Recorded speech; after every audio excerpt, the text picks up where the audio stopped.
Nora Hayes signed those divorce papers in silence. No arguing, no tears. But as she walked out of the courthouse, 3 black armored SUVs surrounded the building. The man who stepped out, Lorenzo Moretti, America's most powerful mafia boss, looked Gavin Cross straight in the eye and uttered 4 words that paralyzed him. "She's my little sister." Gavin had just thrown away the most dangerous woman he had ever met. If you want to know what happens next, hit like and comment the name of the city you're watching so I know how far this story has progressed. Don't go anywhere. You won't want to miss this. The ring hit the marble floor of Suffolk County Courthouse with a sound that was embarrassingly small for what it was supposed to mean.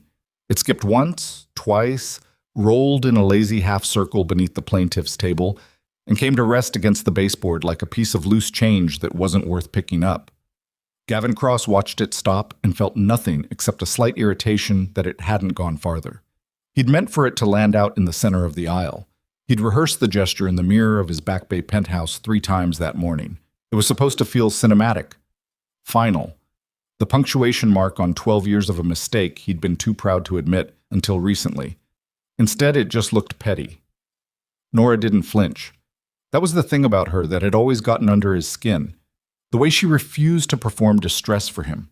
He'd expected tears, or at minimum the tight, white-knuckled stillness of someone fighting not to cry. He got neither. She sat across the plaintiff's table in a gray wool dress that probably cost $40. Her dark hair pulled back the way she always wore it when she was trying to disappear into a room, and she watched the ring roll and settle with the mild, disconnected expression of someone observing weather through a window that didn't concern her. Her attorney, a small, wiry woman named Patricia Cho, who had said almost nothing through 2 hours of proceedings, placed a steadying hand on the table beside Nora's wrist without actually touching it. A proximity of support. Nora didn't need it. 12 years, Gavin said, and his voice carried the particular resonance of a man who had spent a lot of money learning how to use a room. His own attorney, Marcus Webb, had advised him twice this morning to let the paperwork do the talking.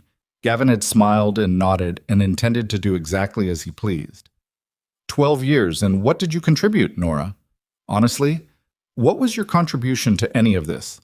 Patricia Cho opened her mouth. The judge, a weathered woman in her 60s named Honorable Claire Brennan, looked up from her papers with the patience of someone who had seen this particular theater before and found it exhausting.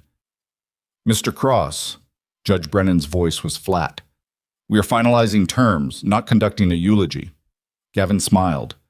The smile of a man who understood that judges were inconveniences to be navigated around, not authorities to be obeyed.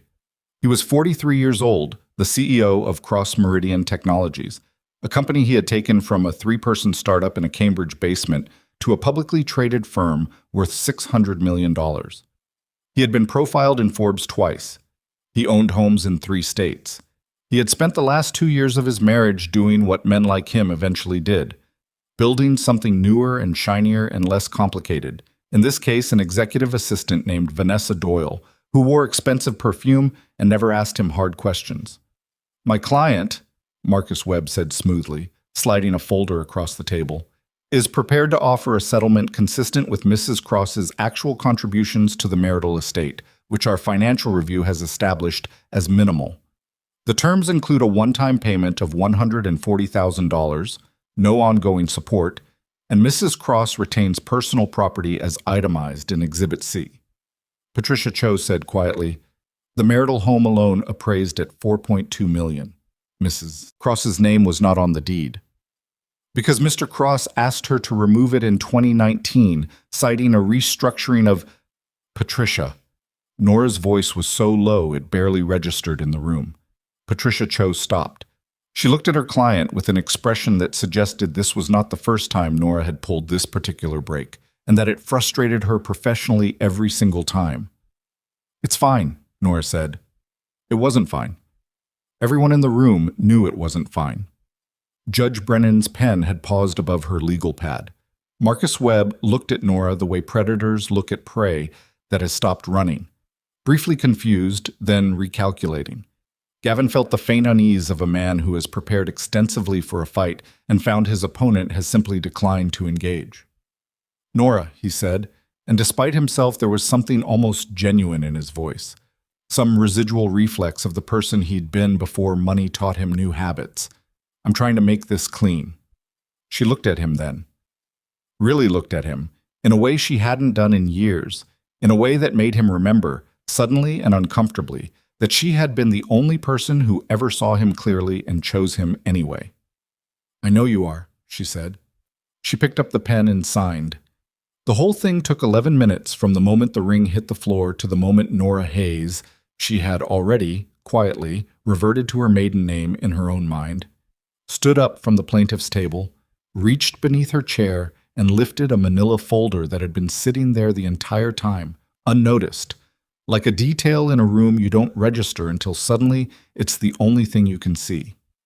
It was worn at the edges, creased along the spine like something carried in a bag for a long time.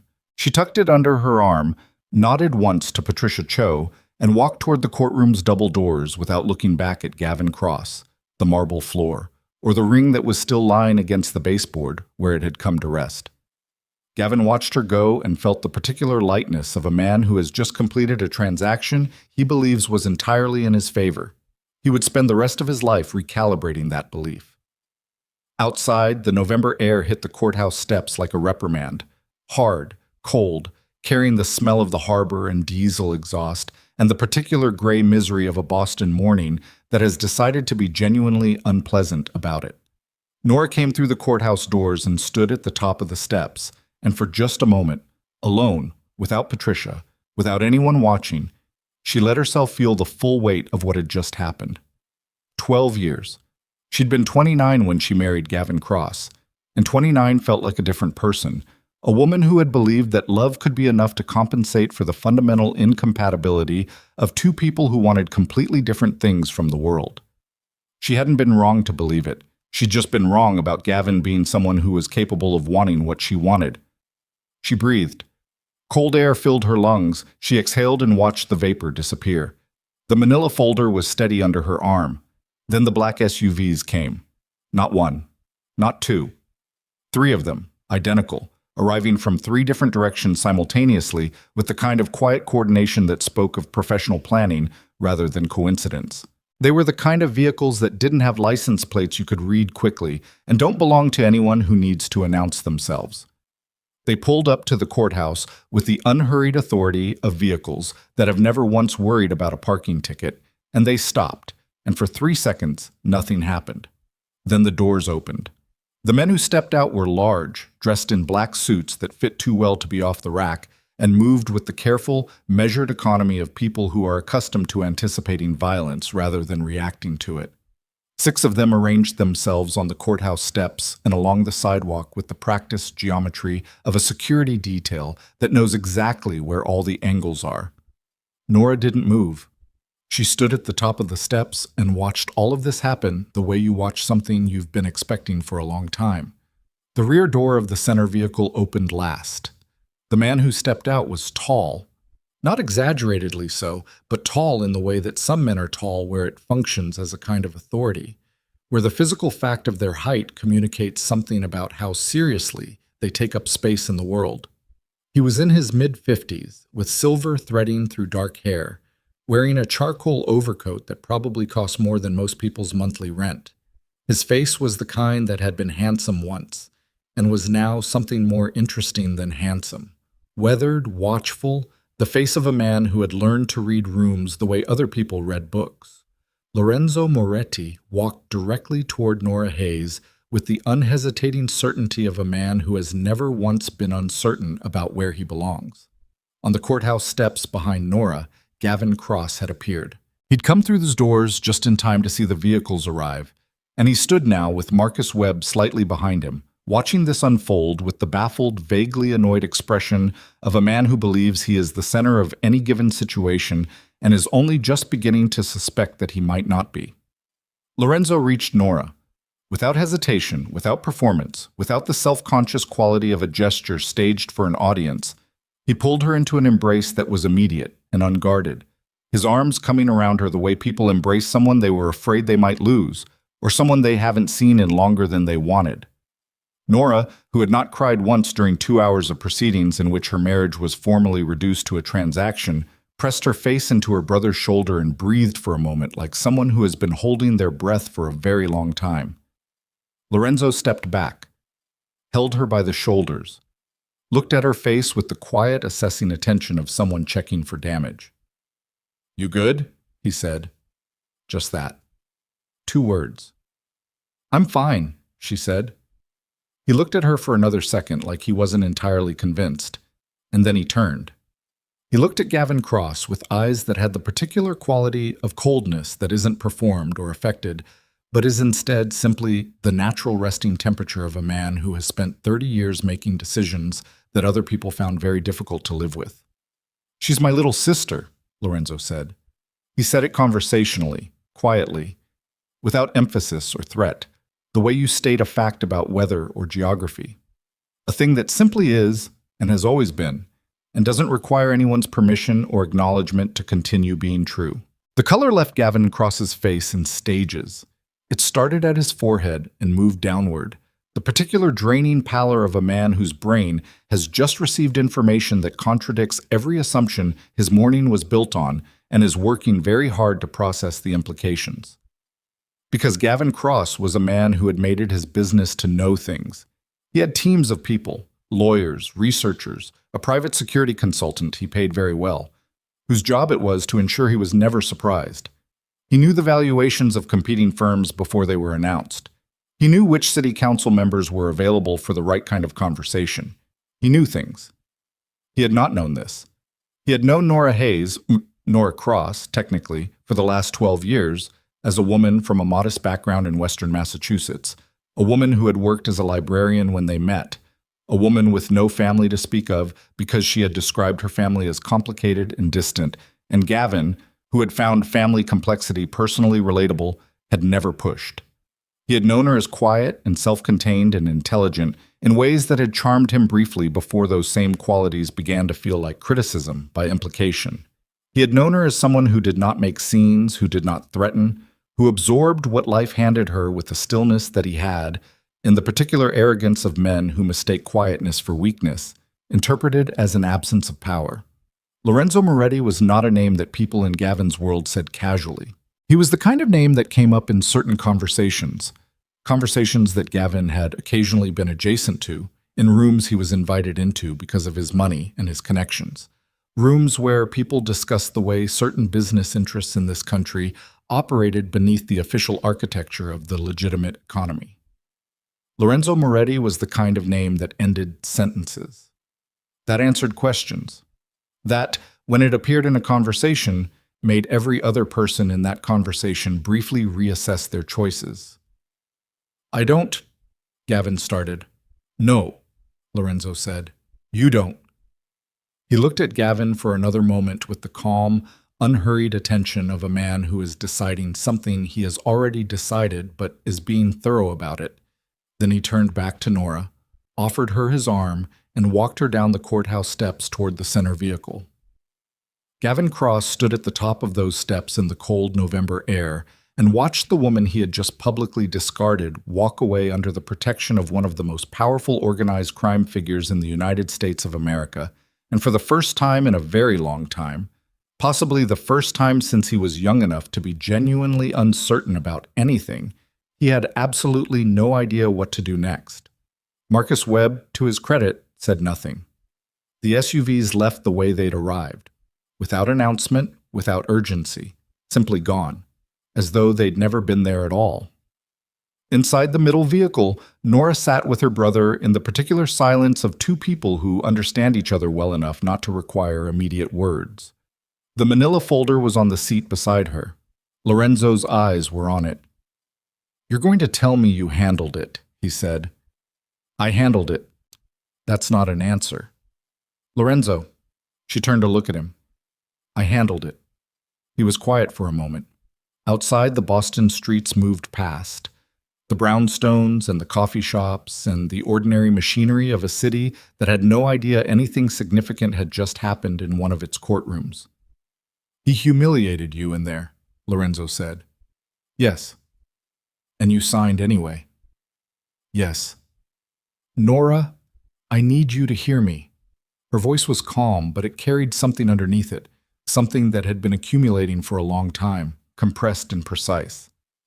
I know what's in that folder. I know what I've spent 3 years putting together, and I know what you want to do with it. Lorenzo looked out the window. I'm not going to let you, she said. Not like that. You understand who he is, Lorenzo said. What he's done. The money he moved offshore, the investors he defrauded, 200 people who go to work every day not knowing their company is a shell game. He paused. Not to mention what he did to you. He's going to answer for everything in that folder, Nora said. But through the right channels, the board, the SEC, legal processes that protect those 200 people's jobs even after Gavin is gone. She touched the folder without picking it up. I won't use you to destroy him. That's not what I came back for. Lorenzo was quiet for a long moment. You know I could make a single phone call. I know. And every investor, every bank, Lorenzo. She said his name the way older siblings say it, the particular inflection of someone who has known you since before you knew yourself. I know. He exhaled long and slow. Fine, he said. Your way. My way, she agreed. The car moved through downtown Boston, and neither of them spoke for a while. And outside the windows, the city went about its ordinary business, entirely unaware that two of the most consequential decisions of several hundred people's lives had just been made in the back of an armored SUV, by a woman with a worn manila folder and a very specific idea about what justice was supposed to look like. In the courthouse 3 miles behind them, Gavin Cross was still standing on the steps. He was on his phone. He'd made 3 calls in quick succession, and all 3 had gone straight to voicemail, which was unusual and should have told him something. His private security consultant, his chief financial officer, the senior vice president of investor relations, a man named Doug Harrell who never missed calls. Gavin didn't register the pattern yet. He was still processing the central fact, Lorenzo Moretti, Nora, sister, and the way those 3 elements reconfigured everything he thought he understood about the last 12 years. Marcus Webb had gone for his car.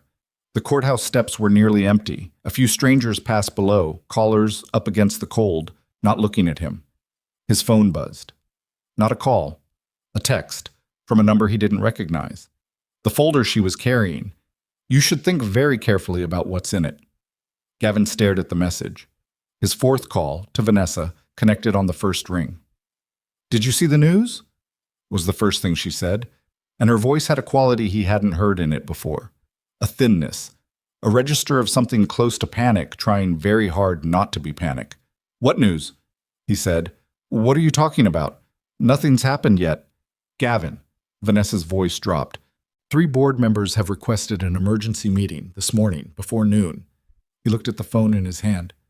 That's not... He stopped, started again. That's not possible. I control the board. I have the votes. There's no way they could...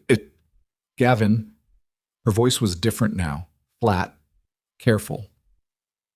One of the board members received something this morning, an envelope. I don't know what's in it, but Harold called me 20 minutes ago, and he was terrified. I've never heard him sound like that. He said...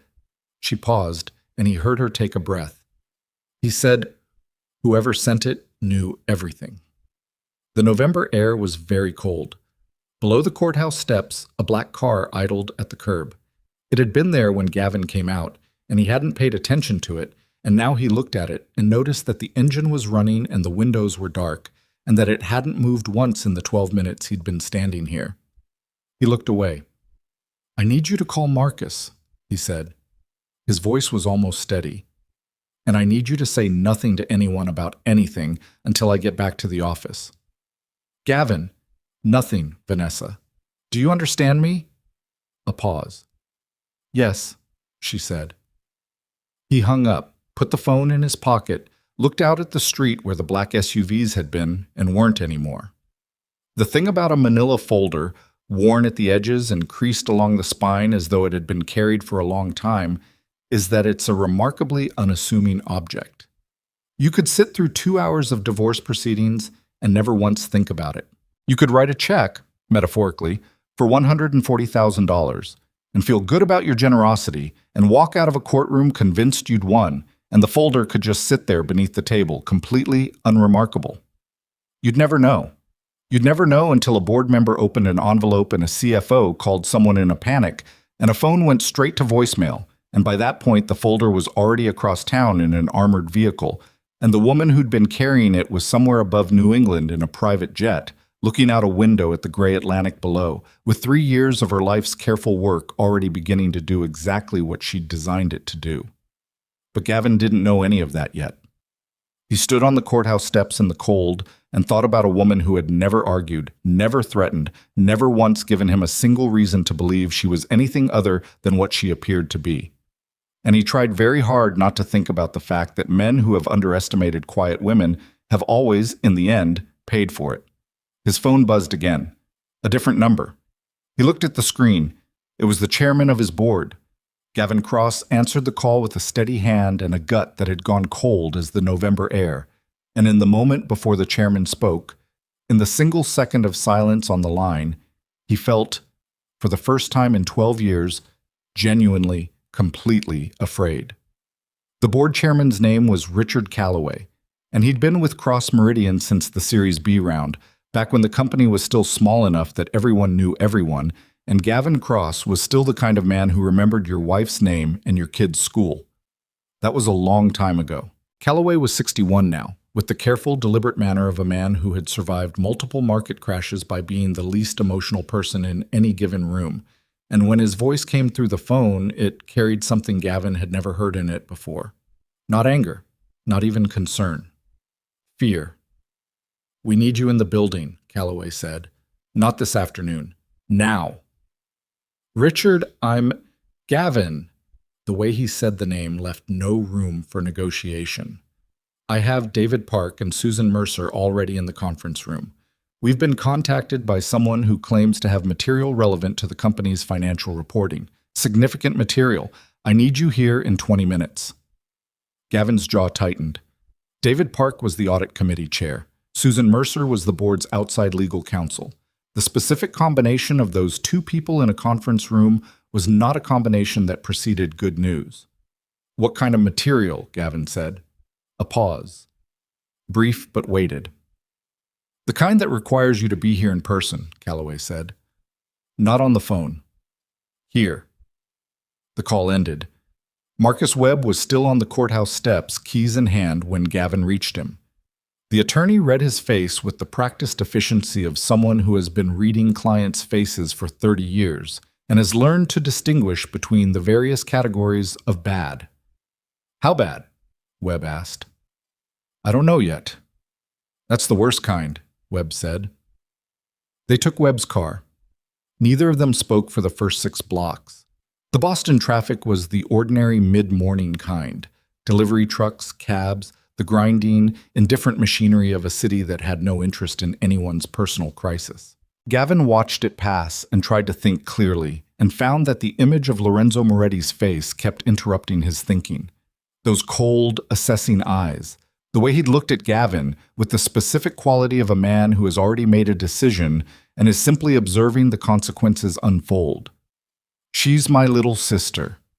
He turned it over in his mind the way you turn a stone over looking for what's underneath. 12 years. He'd known Nora for 12 years, and he had not known this. He thought about the times she'd taken calls in other rooms, always briefly, always with a particular stillness afterward, like someone resettling themselves after turbulence. He thought about the way she'd never needed anything from him financially. Not really, even before the company took off, even when money was actually difficult. She'd been frugal in a way he'd attributed to her background, to the modest Western Massachusetts upbringing she'd described in terms that were always slightly vague. He thought about the manila folder. He thought about the way she'd carried it, like it wasn't heavy, like she'd been carrying it long enough that the weight had become unremarkable. "The folder," he said. Webb glanced at him. "Nora had a folder in the courtroom. I need to know what was in it." "I noticed it," Webb said carefully. "I didn't have reason to find out." Gavin's voice was flat. "Whatever it costs, whatever it takes, find out what she's been putting together." Webb was quiet for a moment. "If she's already distributed the contents, then I need to know that too." Gavin looked out the window. I need to know everything she knows before I walk into that conference room. Webb pulled out his phone. Cross Meridian Technologies occupied the top 4 floors of a glass tower in the Seaport District, the kind of building that had been designed to communicate permanence and confidence, the architectural equivalent of a firm handshake. Gavin had chosen it specifically for that reason. He had a gift for understanding the language of spaces, for knowing how environments shaped perception. He had used that gift to build something genuinely impressive, and beneath the fraud and the offshore accounts and the financial architectures that didn't survive close examination, there was a real company, real technology, real people, real work. That was the thing about Gavin Cross that made him genuinely complicated rather than simply corrupt. He had built something real, and then he had been afraid to let it be merely real, and the distance between those two things was where the damage lived. He walked through the lobby without stopping at reception. The security staff saw him and said nothing. The elevator doors closed, and he stood alone in the mirrored interior and looked at his own reflection, and didn't recognize entirely the man looking back at him.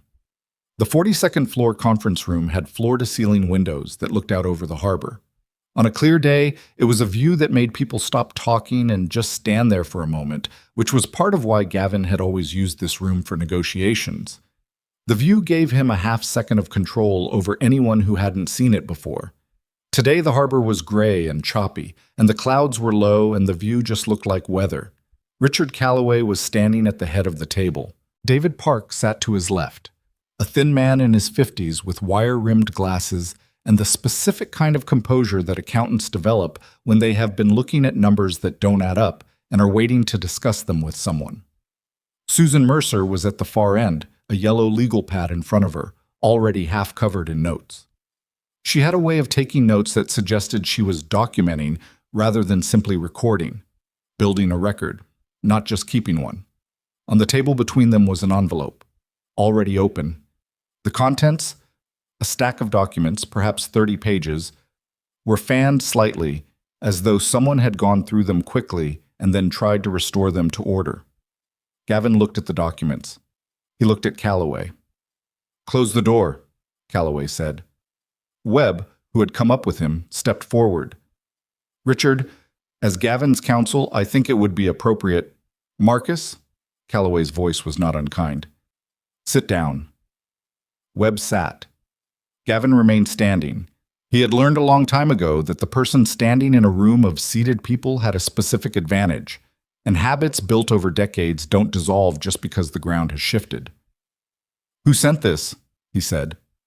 Park slid a single page across the table. It was a cover letter, typed, unsigned. 3 sentences. The attached documents detail financial irregularities in Cross Meridian's Q4 reporting for fiscal years 2021 through 2024. They include wire transfer records, internal correspondence, and offshore account documentation. The board's fiduciary duty is clear. Gavin read it twice. His face did not change. This was something he'd worked on. The ability to process devastating information without telegraphing it, to give himself time to think while the room watched his expression and found it unremarkable. It was a useful skill. He'd built it over years, but his hands, which were resting on the conference table, pressed down slightly harder than usual, and Park, who was the kind of man who noticed things like that, noticed. "Gavin," Calloway said, "I'm going to ask you a direct question, and I need you to understand that what happens in this room in the next 10 minutes is going to determine whether this stays a board matter or becomes something significantly more public." "Ask it," Gavin said. The offshore transfers detailed in these documents, the accounts in the Cayman structure, the redirected licensing revenue, the Q4 adjustments. Did you know about them? The room was absolutely quiet. Through the windows, a cargo ship was moving slowly across the harbor. Gavin watched it for a second. "I want to review the documents," he said. "Gavin, Richard." His voice was careful and controlled, and underneath it, like water moving under ice, was something that was close to panic but hadn't broken through yet. "I want to review the documents before I respond to any specific characterizations. That is a reasonable request, and you know it." Calloway and Park exchanged a look. Mercer, who had not spoken since Gavin entered the room, said quietly, We've already contacted outside forensic accountants. They can be here by 3. She paused. We also received a call this morning from an attorney at the SEC. They say they've been sent the same package. There it was. Gavin felt it land. Not the panic, not yet, but the physical reality of the situation, the actual weight of it, settling onto him like something architectural, like a structure coming down not all at once, but in the specific terrible sequence of a controlled demolition. He thought about the manila folder. He thought about the worn edges, the crease along the spine. 3 years, he thought. She'd been building this for 3 years. I need 5 minutes, he said. Gavin, 5 minutes. His voice was still steady, the steadiest thing in the room. Then we'll talk. He walked out of the conference room and into the hallway and found an empty office 3 doors down and went inside and closed the door and stood there in the middle of the floor with his heart doing something it had never done before. Not racing exactly, but stuttering, missing beats in a way that felt deeply wrong, like a machine that has been running past its tolerance for too long and is only now, in the quiet, registering the damage. He called Vanessa. She picked up on half a ring, which told him she'd been holding the phone. Where are you? He said. My office. Her voice was tight, controlled, the voice of someone who has been maintaining control for several hours and is running low on the reserves required to do it. Gavin, people are looking at me differently this morning. Harold walked past my office twice and didn't make eye contact. That never happens. Listen to me, he said. I need you to go to your computer right now. Your personal email, not your work account. Delete anything that references the Q4 adjustments. Anything. Archive folders, sent items, everything. A pause that lasted 2 seconds too long. Vanessa. I already did, she said, 2 hours ago. Before you called. He absorbed this. Good. Gavin. Her voice changed. The controls slipped by about a degree. How bad is this? He looked at the wall of the empty office. Someone's generic landscape print, a field in autumn. The kind of artwork that exists to fill space without demanding attention. Bad, he said. Another pause. The board is already in a room with outside counsel and a forensic accountant on the way. He rubbed his face with his free hand, and the SEC has the same documents. He heard her breath catch. Then, how did they get them? Nora, he said. Just the name. Flat and complete. The silence on the line had a specific quality to it. Not surprise, exactly. Something more complicated. The silence of someone processing the confirmation of a thing they'd already suspected but hadn't wanted to examine too closely. She's been planning this, Vanessa said, for a long time. How long? He thought about it. About every dinner party, every corporate event, every quarterly review she'd sat beside him for, saying almost nothing, watching everything with those level, attentive eyes that he had read as passivity and were, apparently, something else entirely. I don't know, he said. Long enough. He went back into the conference room and spent 4 hours there, during which Marcus Webb arrived with a crisis attorney named Helena Strauss, who billed $500 an hour and had a face like someone who had heard every possible version of this conversation and found them all tedious. Gavin answered questions carefully. He did not lie outright. He had enough professional instinct to know that outright lies in this particular room with these particular people would create a second problem on top of the first one. But he shaped his answers. He hedged. He implied that certain decisions had been made by a financial team he had trusted without sufficient oversight, which was technically adjacent to the truth in the specific way that all good lies are adjacent to the truth. It wasn't enough. He could see that in Park's face, in Mercer's notes, which kept growing. By 4 in the afternoon, when the forensic accountant, a compact, methodical woman named Dr. Iris Chiang, who wore reading glasses on a chain and spoke only when she had something specific to say, arrived and began going through the documents with the unhurried thoroughness of someone who has all the time in the world and has learned that the numbers always tell the truth eventually, Gavin understood that what he was doing was not saving himself. It was buying time. He was buying time, and the question of what he was going to do with it was one he didn't yet have an answer to. He left the building at 6:17, just ahead of the first journalist. He didn't see her, but Webb did, and Webb said nothing about it until they were in the car, And then he said, "There's a reporter from the Globe outside. Business desk." Gavin looked out the window. "How?" he said. "The SEC contact, probably." Webb's voice was neutral and professional, and beneath it Gavin could hear, just barely, the very faint frequency of a man who has been an attorney for a long time and has learned to emotionally distance himself from the moments when clients begin to fall. Or someone inside the building. These things move fast once they start moving. They sat in traffic on Congress Street for 11 minutes without speaking. Then Gavin's phone lit up with a notification. A business news alert, the kind he'd set up years ago to track competitor coverage. Except it wasn't a competitor. Cross Meridian CEO under scrutiny as board calls emergency session, sources. He read the headline twice. The story had a timestamp of 40 minutes ago. "How?" he said again, but this time it wasn't a question. Someone had been watching the building. Someone had known the board was meeting. Someone had known enough to be ready before the session even ended. He thought about Lorenzo Moretti, about the way the man had stood on the courthouse steps and said nothing threatening and managed to be more threatening than anything Gavin Cross had ever encountered. He thought about Nora and the manila folder and 3 years of careful, patient work. And then his phone rang again. Unknown number. He answered it before he could decide not to. "Mr. Cross," a woman's voice, measured, professional. "My name is Agent Diana Walsh. I'm with the Financial Crimes Enforcement Division. I'd like to schedule a conversation at your earliest convenience." The words were polite. The tone was not exactly impolite.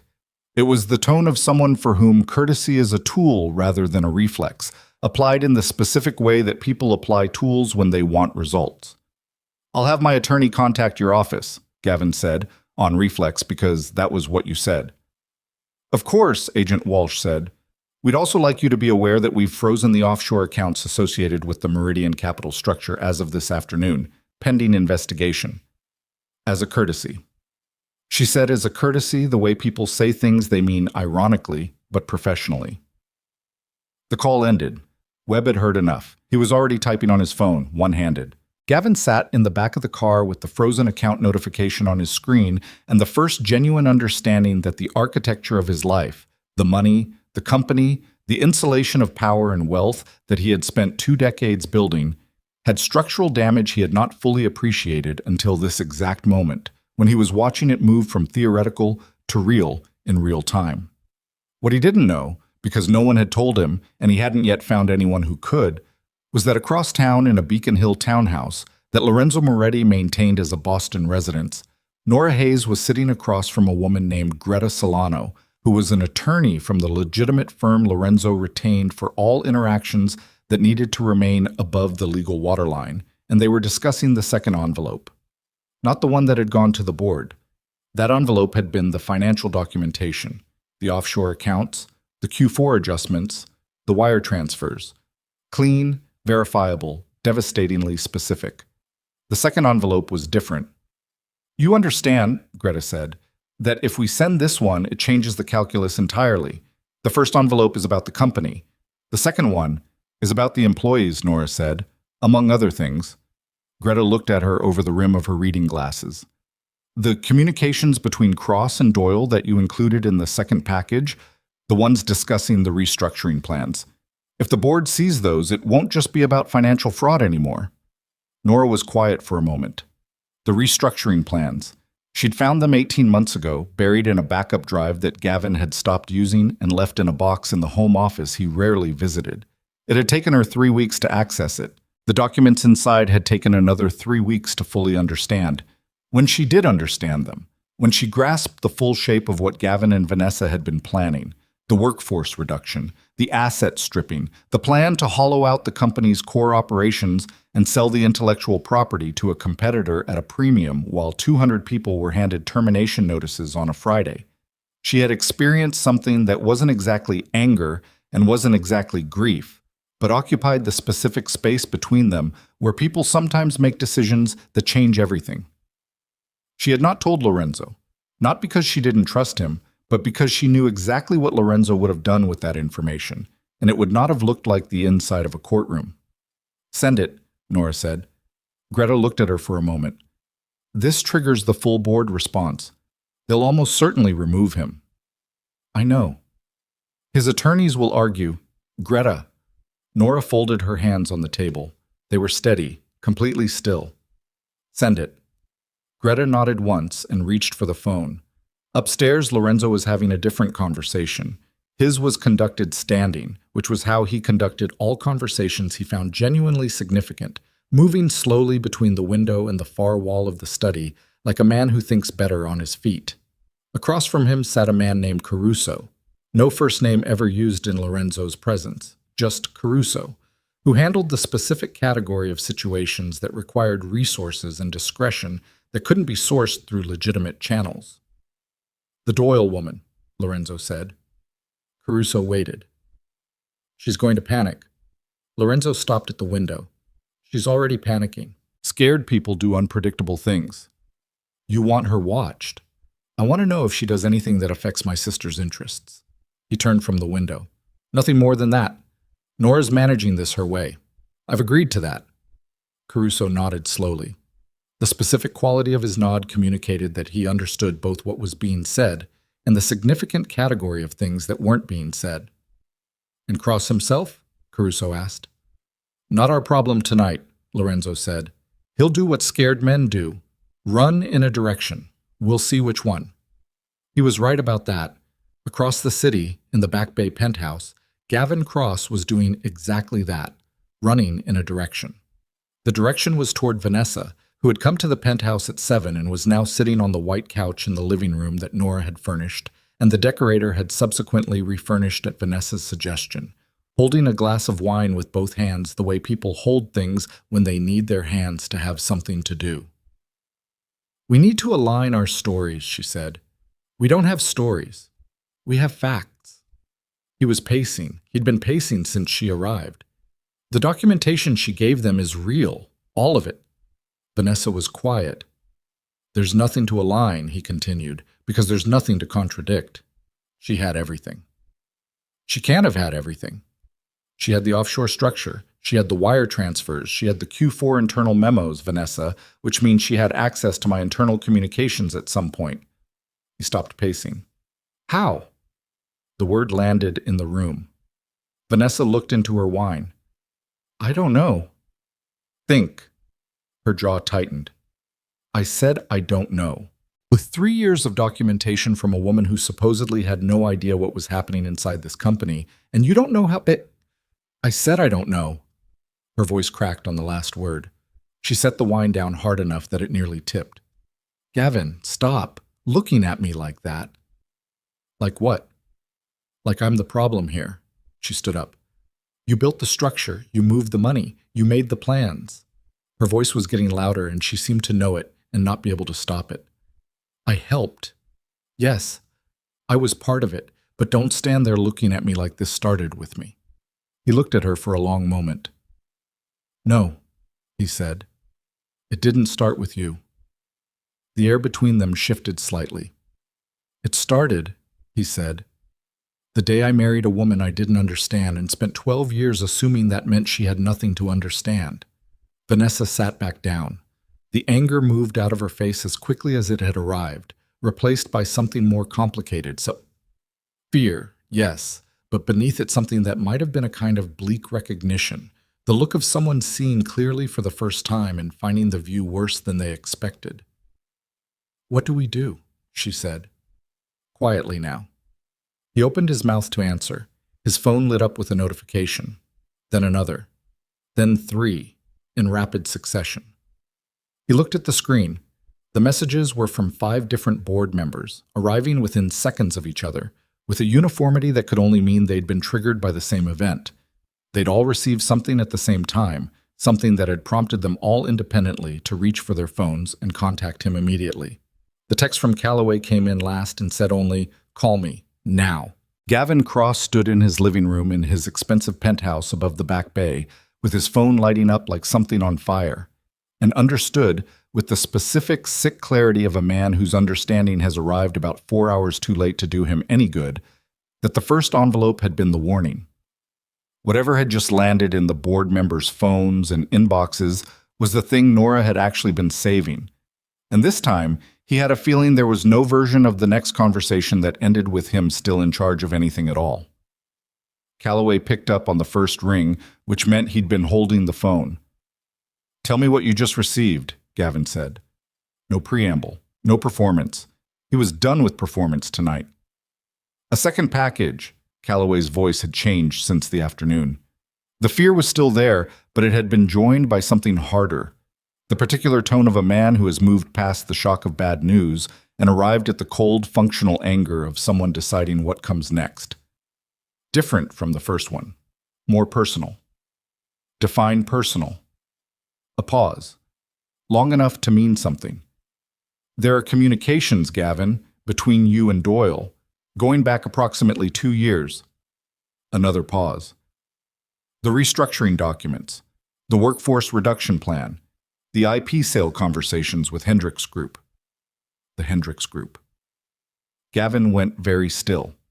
Vanessa was watching him from across the room, reading his face with the nervous attention of someone who has learned to calibrate their own emotional state against the barometric pressure of another person's expression. She saw something shift in him that she hadn't seen before. Not panic, not anger, but a kind of absolute stillness. The stillness of an animal that has just understood the full dimensions of the trap it's in. "Richard," Gavin said carefully, "those communications, they were exploratory, strategic planning exercises. Nothing was—" "Gavin," Calloway's voice cut through cleanly. "The plan detailed a 40% workforce reduction, asset liquidation of the core engineering division, and an IP transfer that would have made the company functionally insolvent within 18 months. And then there are the communications with Doyle about the timing, specifically the timing relative to when the employees' stock options would have vested." He stopped. "You were going to do it 3 weeks before the vesting date." The room was very quiet. Vanessa had gone white. Gavin said nothing because there was nothing to say that would make the thing described sound like anything other than what it was. 200 people. Their retirement savings, their equity, the thing they'd been told for years was coming. 3 weeks before it arrived, it would have been gone, transferred and liquidated and restructured into a form that paid out to a Cayman account, while the people who built the company were handed boxes for their desks. He had told himself, in the way that people tell themselves things that require significant maintenance to continue believing, that it would never actually happen. It was contingency planning. A theoretical architecture. Men in his position built these models all the time. You had to know your options, had to understand the exit strategies. It was responsible management. It was, "The board is convening at 8 tomorrow morning," Calloway said. "I'm telling you as a courtesy, Gavin, because of the history, because I remember who you were when we started this together." A breath. "But you need to understand what the vote is going to be." The call ended. Gavin lowered the phone. Vanessa was still watching him. Her hands were clasped in her lap now, pressed together hard, the knuckles showing the strain. "They have the Hendricks conversations," he said. Her face didn't change. Not one muscle. The specific, terrible stillness of someone who has heard something they already knew was coming and has been bracing for it so long that the arrival of the thing produces not shock, but a kind of exhausted collapse of tension. Gavin registered that stillness. He registered the absence of surprise in it. He looked at her with new eyes. The eyes of a man who has just had one realization and is, with a horrible efficiency, immediately pivoting toward the next one. "Vanessa," he said. "Gavin. The internal communications." He took a step toward her. Not aggressive. Careful. The careful approach of someone who is not yet certain and is testing the air. The ones Nora had. The Q4 memos. The financial structure documents. He stopped. Those were on encrypted internal servers. You had to have two-factor authentication to access them. You and I and Harold and the 2 account executives who've been with the company since the beginning." She said nothing. "I've known Harold for 15 years, Gavin said. "I know what he is. He would not—" He stopped again. His breath was doing something irregular. He could feel it in his chest. "The Hendricks conversations, those were on your personal laptop, your private account. Things I told you in person and then followed up in writing because you asked me to." He looked at her. "Because you said you wanted a record." The word record sat in the room between them. Vanessa stood up. "I need you to stop," she said. "You gave her access. His voice was very quiet now, almost gentle. Sometimes the quietest voices are the most frightening. Not all of it. You couldn't have given her all of it. But enough. The right documents in the right sequence to build the case she needed. He tilted his head slightly. How long? Gavin, how long have you been talking to my wife? The word wife landed with a particular weight coming from him. The man who had thrown the ring across a courthouse floor 8 hours ago, who had called her a burden in front of a judge. He said it now like it meant something, like he was only understanding in this moment that it had always meant something. Vanessa's composure broke, not all at once, in sections. The careful professional surface cracking along seams she'd been maintaining for a long time, the pieces separating, and underneath them not the woman he thought he knew, but something more complicated, something older, with more layers worn by a longer history than the 2 years he'd been counting. 8 months, she said. 8 months. The penthouse was very still. Outside, the city moved on, indifferent and illuminated, doing what cities do. She contacted me, Vanessa said. Her voice had changed. The control was gone. What was left was rawer, rougher, the voice of someone who has been carrying something heavy and has finally set it down, regardless of whether setting it down was wise. 7 months before the divorce proceedings started. She called me on a number I don't know how she had. I didn't answer the first time, or the second. But you answered the third time, Gavin said. She knew things. Vanessa pressed her hands together again, tighter. About the Hendricks deal. About the vesting timeline. She knew what we were planning to do to those people, Gavin. She knew, and she called me and she asked me one question. What question? Vanessa looked at him directly. For the first time in months, maybe longer, she looked at him the way people look at things they've decided to see clearly. She asked me if I could live with it, Vanessa said. That's all? No threats? No leverage? No. She shook her head. Just that. Can you live with it? And then she said she was going to stop it whether I helped her or not, but that if I helped her, the people who needed protection would get it faster, the employees, the ones on the vesting schedule. Gavin said nothing. I have a sister, Vanessa said. She's 31. She worked 12 years for a company in Atlanta, and they restructured and she lost everything. Savings, equity, pension, all of it, 3 weeks before her options vested. Her voice was steady but thin, like something stretched past its comfortable range. You never knew that about me. You never asked. The room breathed. Gavin sat down on the couch. Not a controlled sit, a descent, the way people sit when their legs have decided they're done bearing weight. He sat and put his elbows on his knees and looked at the floor of his expensive apartment and felt the particular quality of a man who has been outmaneuvered on so many levels simultaneously that his brain is struggling to process which direction the outmaneuvering came from. His wife, his girlfriend. 8 months. The information flowing between them, not stolen, not hacked, simply given. One careful document at a time by the woman he'd been sharing a bed with while his wife built the case that would end him. He thought about Nora calling Vanessa. Nora, who had never raised her voice in 12 years of marriage, finding the one person inside his own operation who had a reason to turn and asking her a single, unadorned question. Can you live with it? It wasn't strategy. It was something that understood people better than strategy did. She's going to protect you, he said. Not a question. Vanessa looked at him. What? Nora, whatever arrangement you have with her, she's going to protect you from the board investigation, from the SEC. He looked up at her. She agreed to that. Vanessa was quiet for a moment, then, she said the employees come first, that anything I'd provided to help protect them would be considered cooperation, not... She said it exactly like that. The employees come first. Yes. He laughed. A short, compressed sound that wasn't quite a laugh, more like air escaping from something that had been sealed too long. Of course she did, he said. He stood up, straightened his jacket. The physical habit of a man who has been composing himself from the outside in for so long that it happens automatically, even now. He walked to the window and stood there looking out at the lights of the city. His city, the city he'd conquered in the specific way that men conquer cities, by making enough money that the city begins to feel like it belongs to them, which is not actually the same as belonging. "Get out," he said. "Gavin, Vanessa." He didn't turn around. "I'm not angry at you. I want you to understand that." He paused. "I think I knew some part of me when she called you. I think I knew she wouldn't miss. She never misses." Another pause. "But I need you to go, and I need you to not contact me. Not tonight.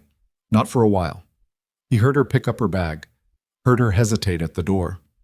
"For what it's worth," she said, "I didn't think she'd give you anything. I assumed she'd take everything. That's what the plan was designed for." A beat. "She changed it. At the last minute, apparently.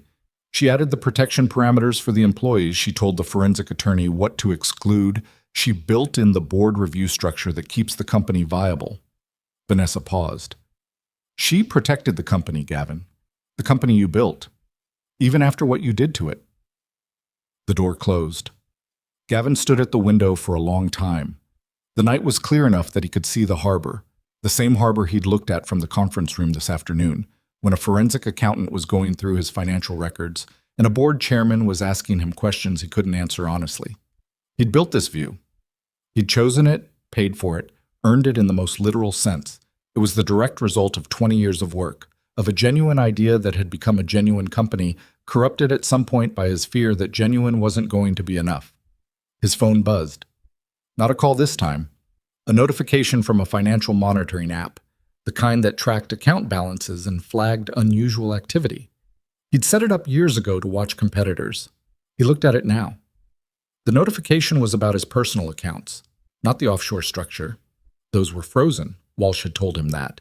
His personal accounts. The ones at 3 different American banks. The ones that held his liquid assets separate from the company equity. Every account showed the same message. Account access temporarily restricted pending regulatory review. He read it 3 times. He opened the banking app, then a second one, then his investment account. All 3 showing the same restriction, all 3 time-stamped within the last 40 minutes. He did the math in his head. Rapidly, desperately, with the specific arithmetic of a man calculating what he has left. The company equity was worthless in the short term. Even if the board didn't remove him, the stock would crater in the morning when the Globe story ran. The offshore accounts were frozen, and now the domestic personal accounts were restricted. He had the penthouse. He had the car. He had whatever cash was in his wallet, which was $240, because men with penthouse apartments in Back Bay don't carry much cash. He had been, as of 9 this morning, worth approximately $41 million. He stared at the restriction notice on his phone and understood that the number was now, for all practical purposes, theoretical. He called his accountant. Voicemail. He called his private banker. Voicemail. He called the crisis attorney, Helena Strauss, who picked up because that was what $500 an hour bought you. "The personal accounts," he said. "I heard." Her voice was alert. She was clearly already working. "It's a precautionary hold. It doesn't mean—" "Helena, can I access any of my money tonight?" A pause. "Not tonight," she said. He sat down on the floor.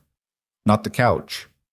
The floor with his back against the window, the cold radiating through the glass behind him. He sat on the floor of his $14 million penthouse with $240 in his wallet and thought about the sequence of the day.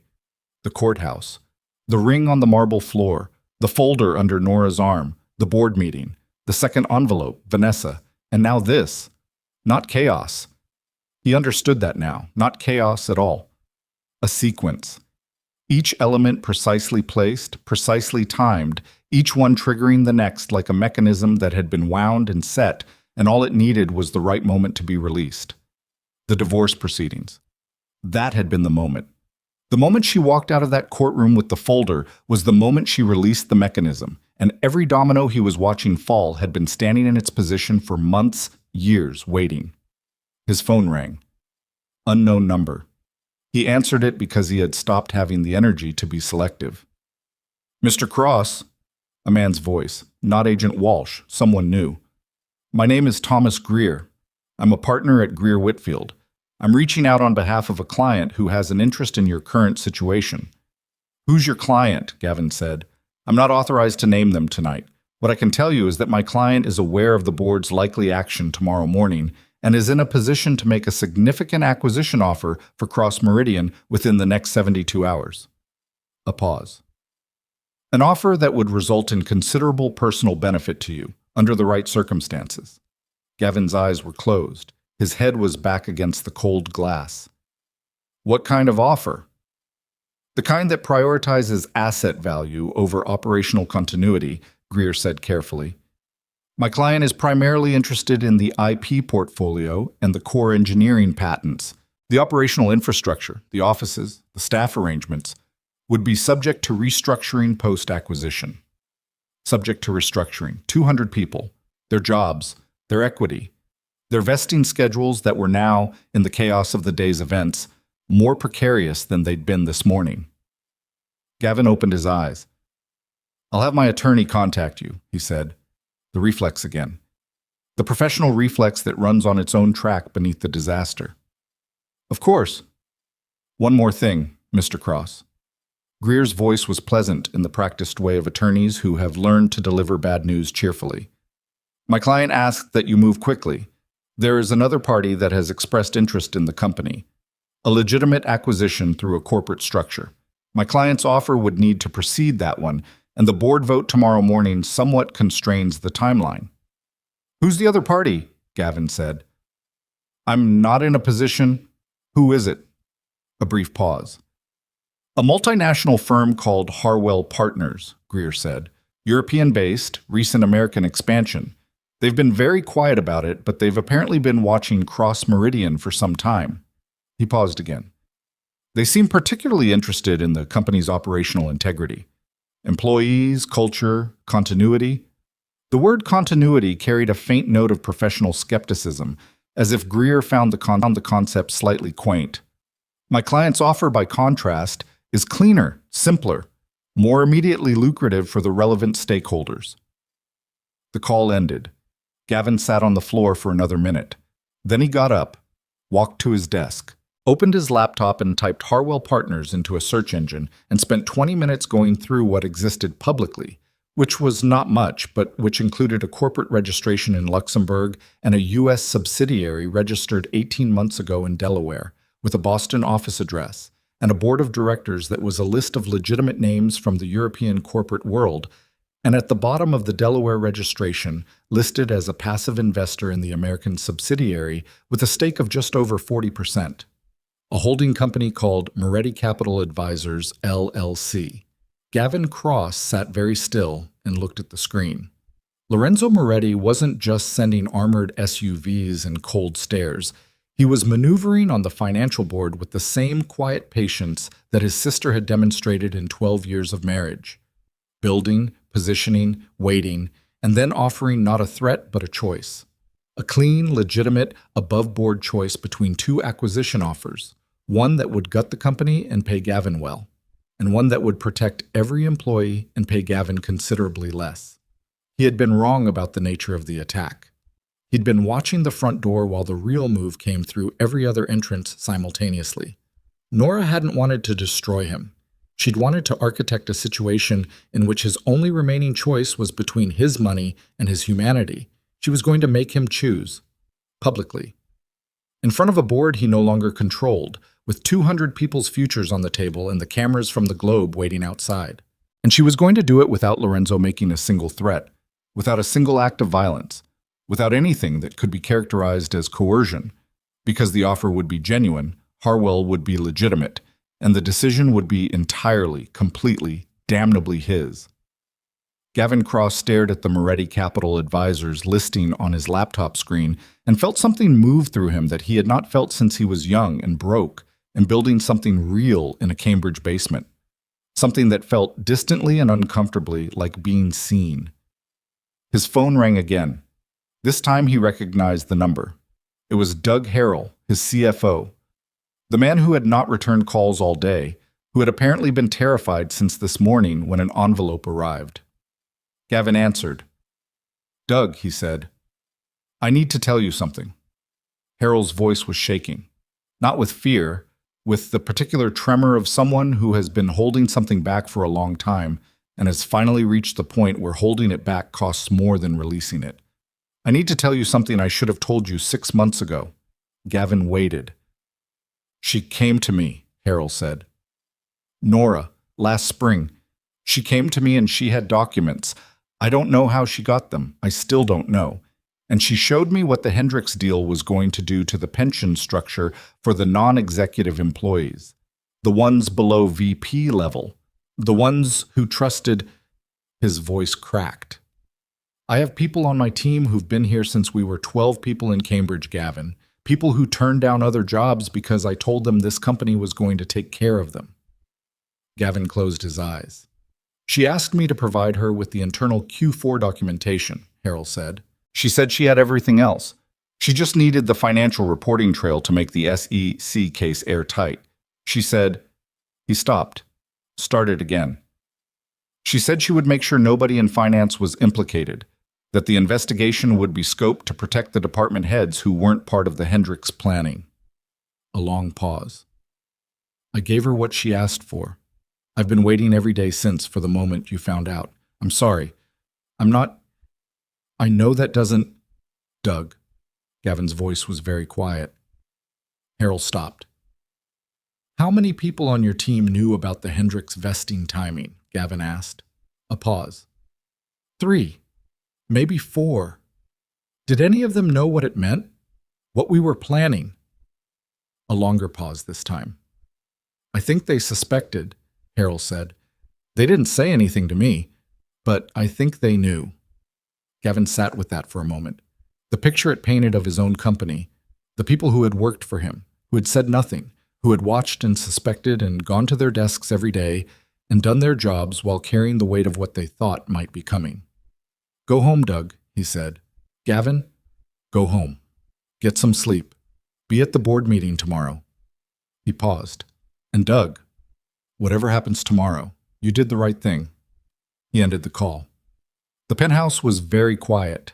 The city lights were steady outside the window, indifferent and permanent.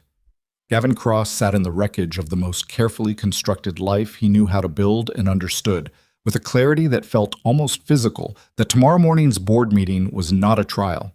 It was a test, and every version of himself that he had built since the Cambridge basement was going to walk into that room, and only one of them was going to walk back out, and he had no idea yet which one it was going to be. His laptop screen was still open on the Moretti Capital Advisors registration. He stared at it for a long time. Then, slowly, he opened a new browser tab and typed in the address of the Hendricks Group, the firm that wanted to buy his company and strip it clean and walk away with the patents while 200 people collected unemployment.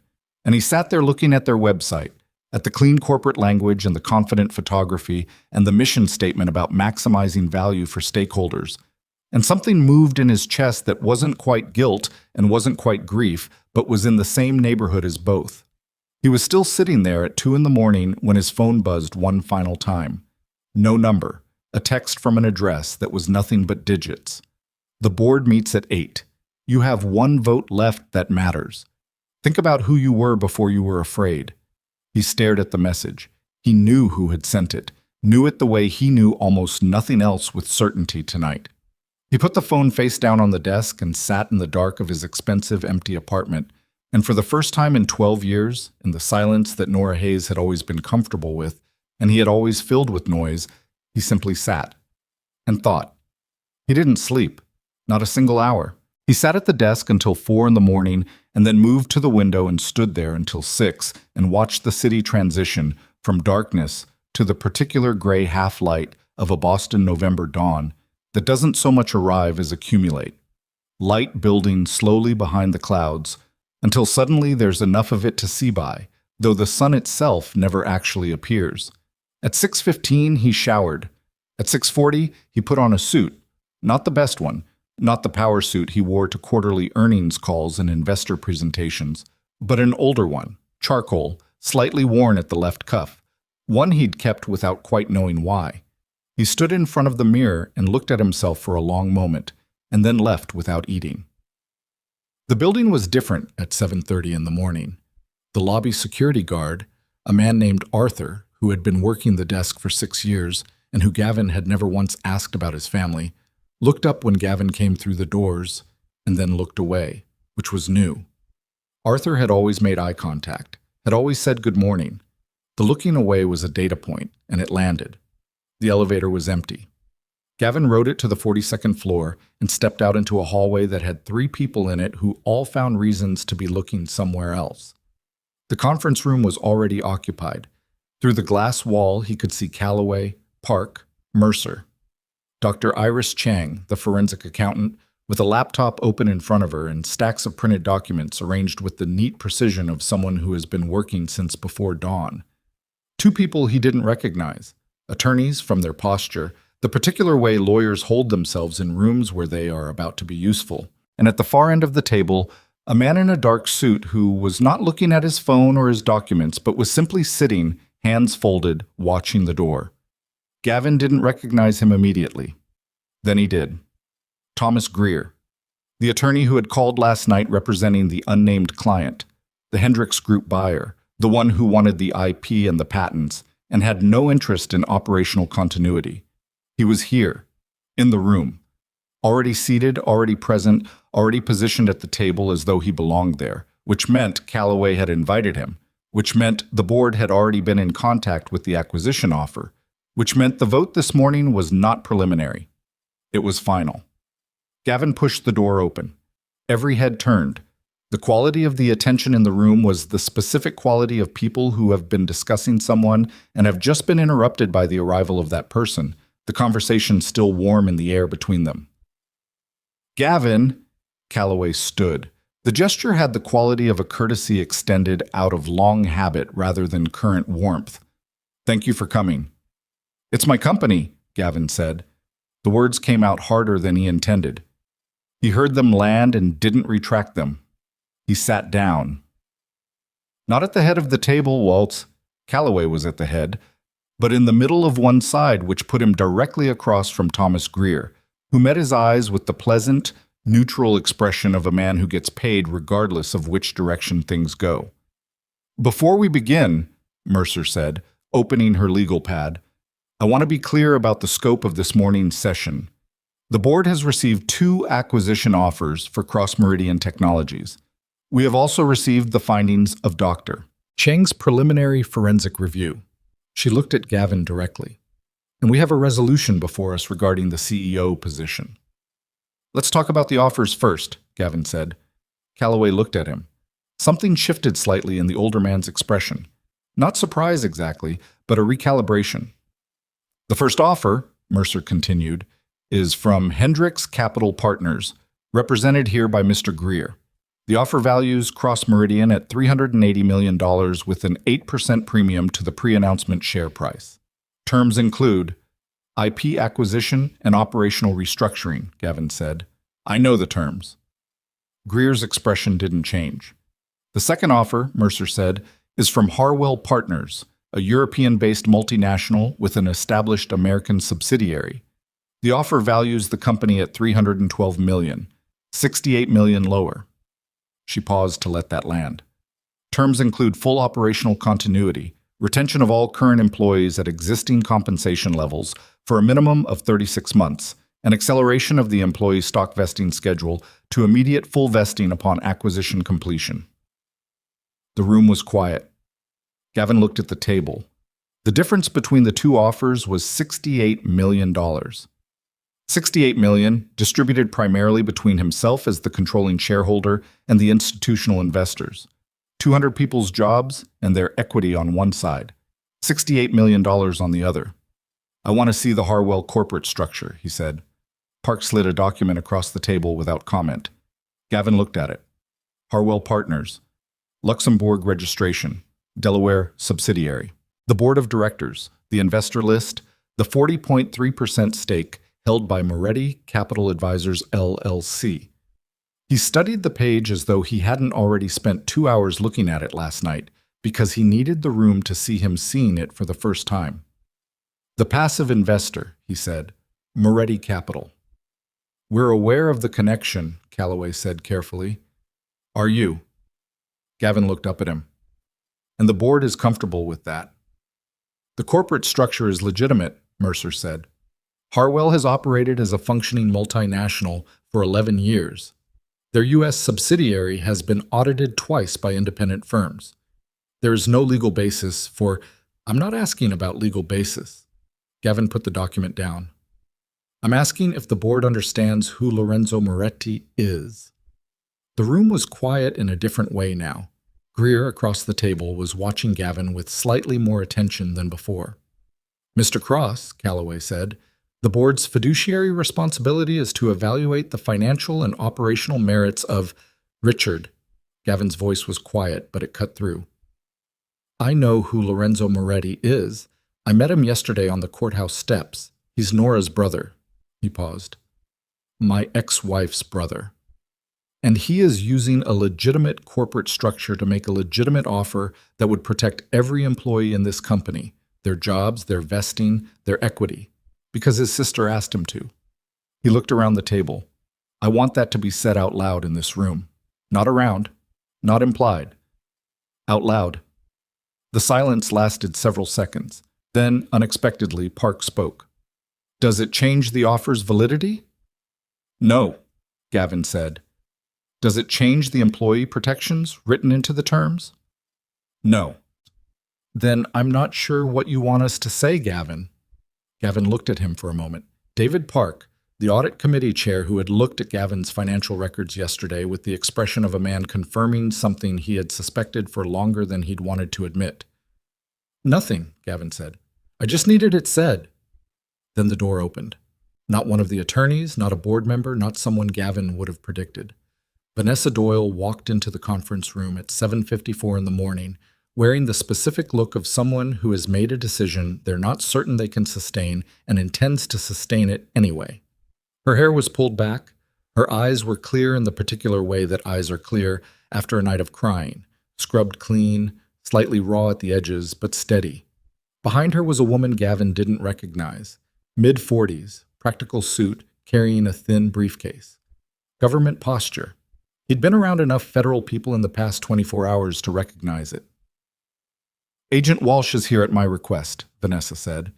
Her voice was even. She was looking at Gavin. I contacted her this morning. I've agreed to provide a full statement regarding my involvement in the Hendricks planning conversations and the Q4 reporting adjustments in exchange for cooperation consideration. She stopped. Her jaw tightened for a second, released.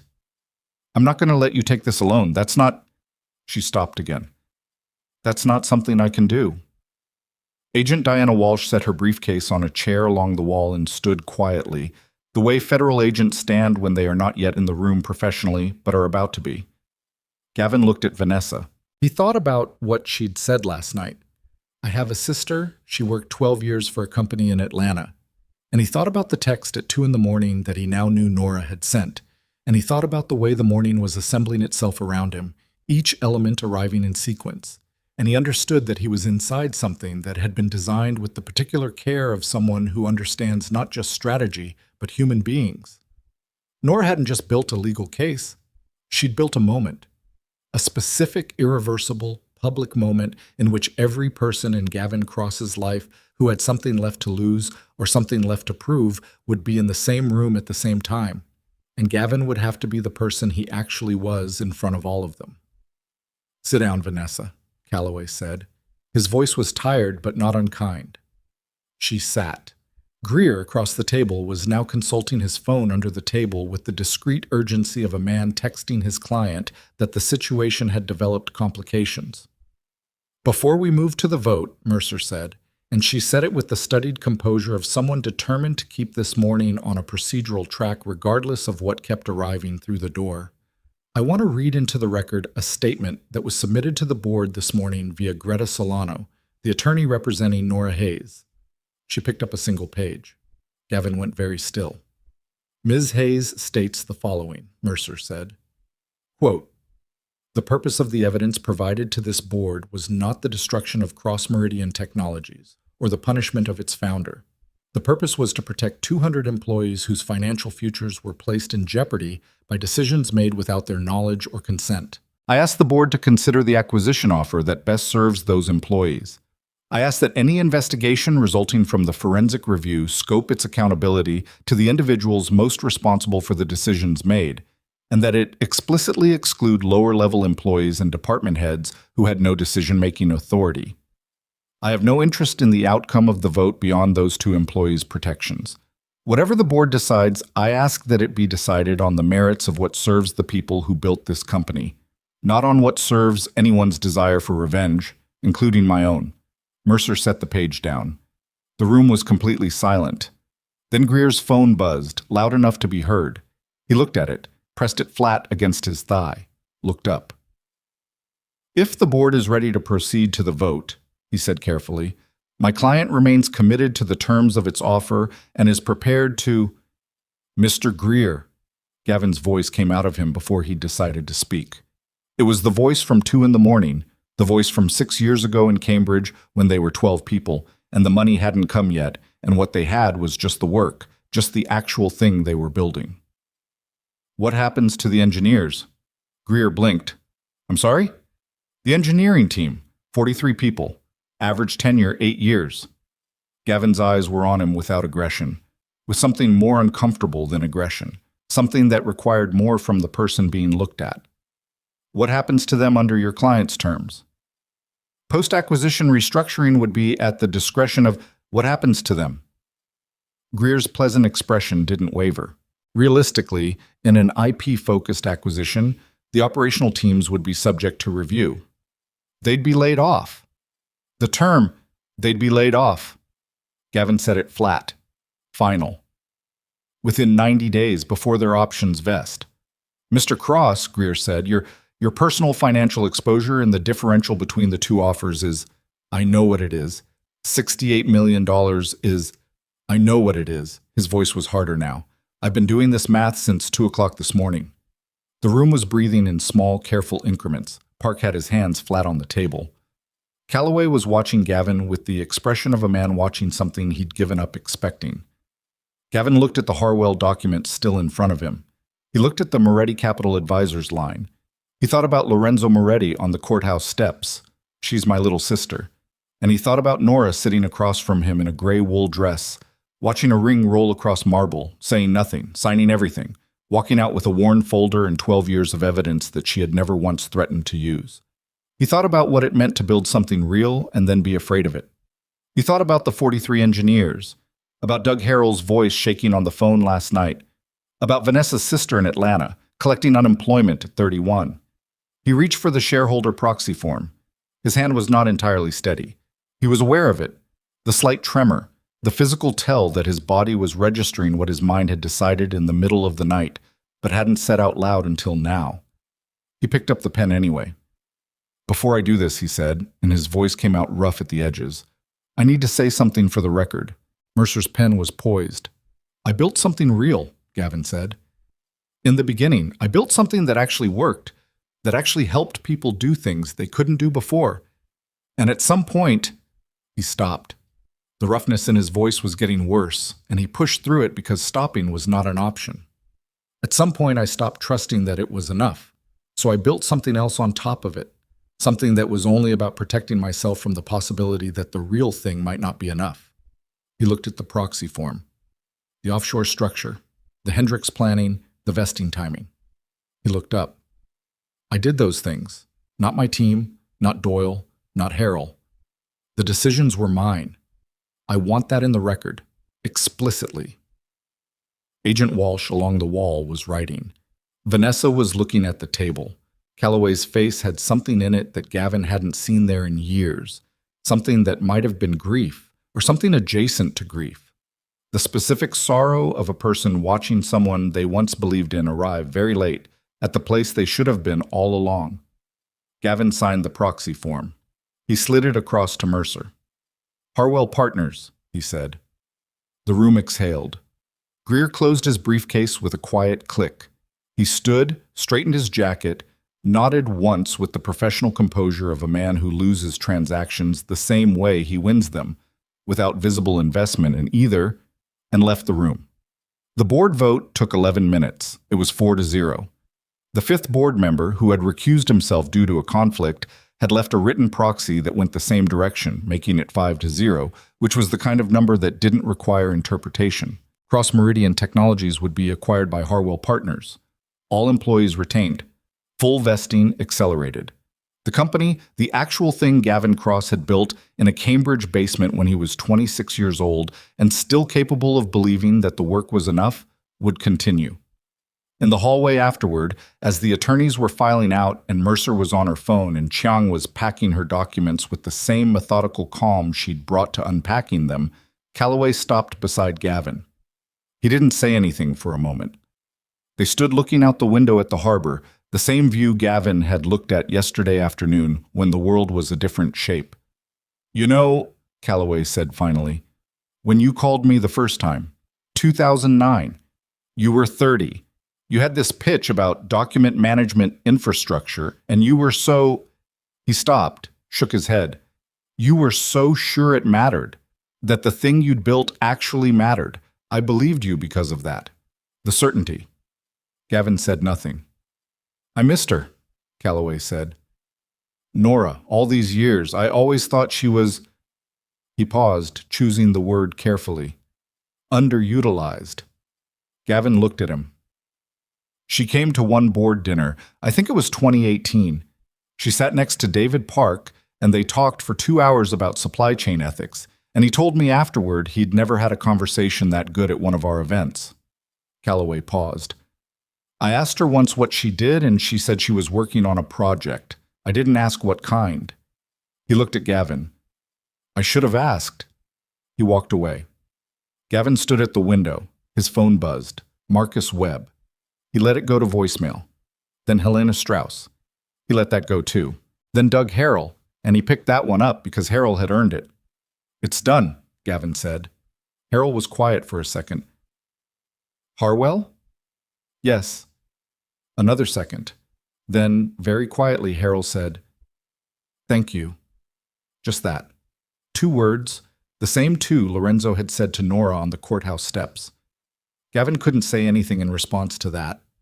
He stood at the window until the feeling passed. Then he took the elevator down and walked through the lobby where Arthur was at the desk. And this time Arthur looked up, and Gavin Cross, for the first time in 6 years of walking past this desk every morning, stopped and said, "Arthur, how are your kids?" Arthur blinked. Then he said, "They're good, Mr. Cross. Molly started high school this year." "That's something," Gavin said. He meant it. He didn't know why he meant it as much as he did, but he did. He walked out into the cold November air. His phone buzzed again. A text, from a number he now recognized. Not a name in his contacts, just a number, because she had never been anything in his contacts except wife. A label he'd applied and then stopped thinking about the way you stop thinking about labels once they've been applied long enough. "The letter will arrive tonight. You don't have to read it, but I think you should." He stood on the sidewalk outside his building, the same building he'd walked into 100 times without looking at it, and he read the text twice. He typed back, "I voted for Harwell." 3 minutes passed. The city moved around him. Cabs, pedestrians, a delivery truck, a woman with a stroller navigating the cracked sidewalk near the corner. Ordinary life at ordinary speed. Then, "I know."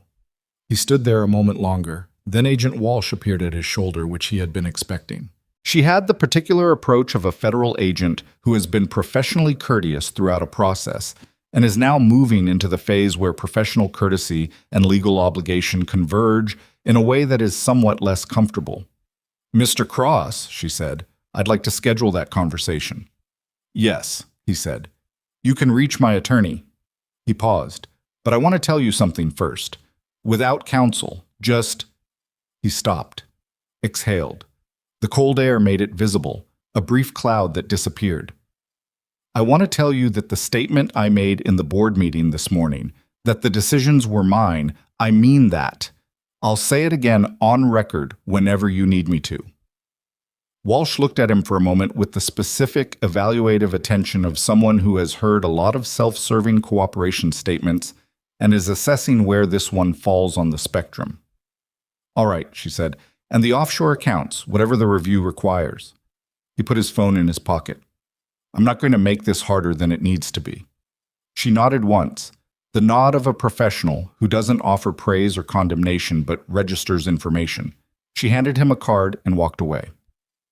Gavin Cross stood on the sidewalk outside the company he no longer controlled and looked at the card in his hand and felt, moving through the cold air of the morning, the very specific sensation of a man who has just lost nearly everything he spent his life accumulating and cannot locate. Despite several attempts, the feeling of regret that should theoretically accompany that loss. What he felt instead was something he had no good word for, something that sat in his chest like a coal. Not warm exactly, not burning, just present and real in a way that the $41 million and the Forbes profiles and the Back Bay penthouse had never quite managed to be. He started walking. He walked 6 blocks before he realized he had no destination, and then he kept walking anyway because the movement helped, because his body needed to be doing something while his mind worked through the mathematics of what came next. The federal process, the board transition, the acquisition timeline, the apartment he could no longer realistically afford, the question of who he was going to be on the other side of all of it. His phone buzzed in his pocket. He pulled it out without slowing down. The text was from a number he didn't recognize. No name, no preamble. A single photograph. He stopped walking. The photograph was of Nora. Not recent. It had the quality of something taken years ago, the colors slightly different, the resolution older. She was standing somewhere that looked like an airport, and she was looking at the camera not with a posed expression, but with the slightly unfocused look of someone who hasn't quite realized the photo is being taken. She was holding something. He enlarged the image with 2 fingers, brought it closer, and saw what she was holding. A manila folder. Not the same one. He could tell by the color, the thickness. A different one. Older. Which meant that the one she'd walked out of the courthouse with yesterday was not the first one she'd ever carried, was not the beginning of something, but the continuation of something. A habit of documentation and evidence building that went back further than 3 years, further than the Hendricks conversations, further than anything he had calculated last night when he'd been trying to understand the full architecture of what she'd done. He stared at the photograph. His phone rang. The number that had sent the photo. He answered. The voice on the line was a man's. Not Lorenzo, not anyone he'd heard before. Accented, careful. "Mr. Cross," the voice said, "my client wanted you to have that photograph." "Who's your client?" Gavin said. "My client prefers to remain anonymous for now. What matters is what the photograph shows." A pause. That folder in Ms. Hayes's hands, the one in the image, it was taken 6 years ago at Logan Airport. Another pause. She was leaving for New York for a meeting. 6 years ago. 6 years ago, Gavin Cross and Nora Hayes were 4 years away from the divorce, still living in the Back Bay penthouse, still attending the dinners and the events and the appearances that constituted their public marriage. 6 years ago, the Hendricks conversations hadn't happened yet. 6 years ago, the offshore structure was in its early architecture, and he told himself it was preliminary, theoretical, responsible management. 6 years ago, she had been building a folder. "What meeting?" Gavin said. His voice was absolutely flat. "With a woman named Elena Vasquez," the voice said. "A forensic financial investigator, formerly with the Department of Justice." A pause. "Ms. Hayes hired her privately 6 years ago to begin documenting the financial architecture of Cross Meridian Technologies, the offshore structure, the licensing arrangements, the reporting adjustments. The voice was measured, deliberate, and careful in the way that voices are careful when the speaker has been told exactly how much to say. She didn't start building the case when she decided to leave Mr. Cross. She started building it when she decided to stay and see what you would become. Gavin Cross stood on a sidewalk in Boston in the November cold and felt the ground shift under him in a way it hadn't shifted even yesterday, even in the conference room, even at 2 a.m. staring at a laptop screen. 6 years. She had stayed. She had been present at the dinners and the events and the quiet evenings he'd barely registered, and simultaneously, in the parts of her life he'd never thought to ask about, she had been building something with the patience and the precision of someone who understood that the truth has its own timeline and can't be rushed, only prepared for. She had not stayed because she didn't know. She had stayed because she was watching, because she wanted to understand the full shape of what he was capable of before she decided what to do about it. Because the woman he'd dismissed as having no contribution had been, for 6 years, conducting the most thorough investigation of his professional life. "Who are you?" Gavin said. "That doesn't matter," the voice said. "Why are you telling me this?" A pause, longer than the others. "Because my client believes you made the right vote this morning," the voice said. "And my client wants to make sure you understand exactly what you voted against, not just the Hendricks offer." A breath. But 6 years of evidence that, had Nora Hayes chosen to use it differently, could have resulted in something significantly worse than a board vote in a federal investigation. The line went quiet but didn't disconnect. Gavin looked at the photograph on his phone. Nora at an airport, not quite aware of the camera, holding a folder that had been the beginning of everything that had ended his morning. "She could have destroyed me," he said. "Not a question." "Completely," the voice confirmed. "Years ago." "Yes." He stood there for another moment. "Then why didn't she?" The pause this time was the longest yet. "You'll have to ask her that yourself," the voice said. The line went dead. Gavin Cross stood on the sidewalk with his phone warm in his cold hand and the photograph of his ex-wife on the screen, and 6 years rearranging themselves in his memory, like furniture being moved in a room he thought he knew. All the same pieces, but nothing where he'd believed it to be, and the room itself a completely different shape than the one he'd been living in. "The letter," she'd said. "The letter will arrive tonight." He looked at his watch. It was 9:47 in the morning. He had the rest of the day, and the question of what to do with it was pressing against him from all directions. He started walking again. He walked for 2 hours without stopping, without destination, through the cold November streets of a city that had no opinion about him, past coffee shops and dry cleaners, and a school where children were arriving in coats and backpacks, while parents stood on the sidewalk checking phones, past a small park where an old man was feeding pigeons with methodical patience, past a construction site where workers in orange vests were doing something precise and physical with their hands in the cold.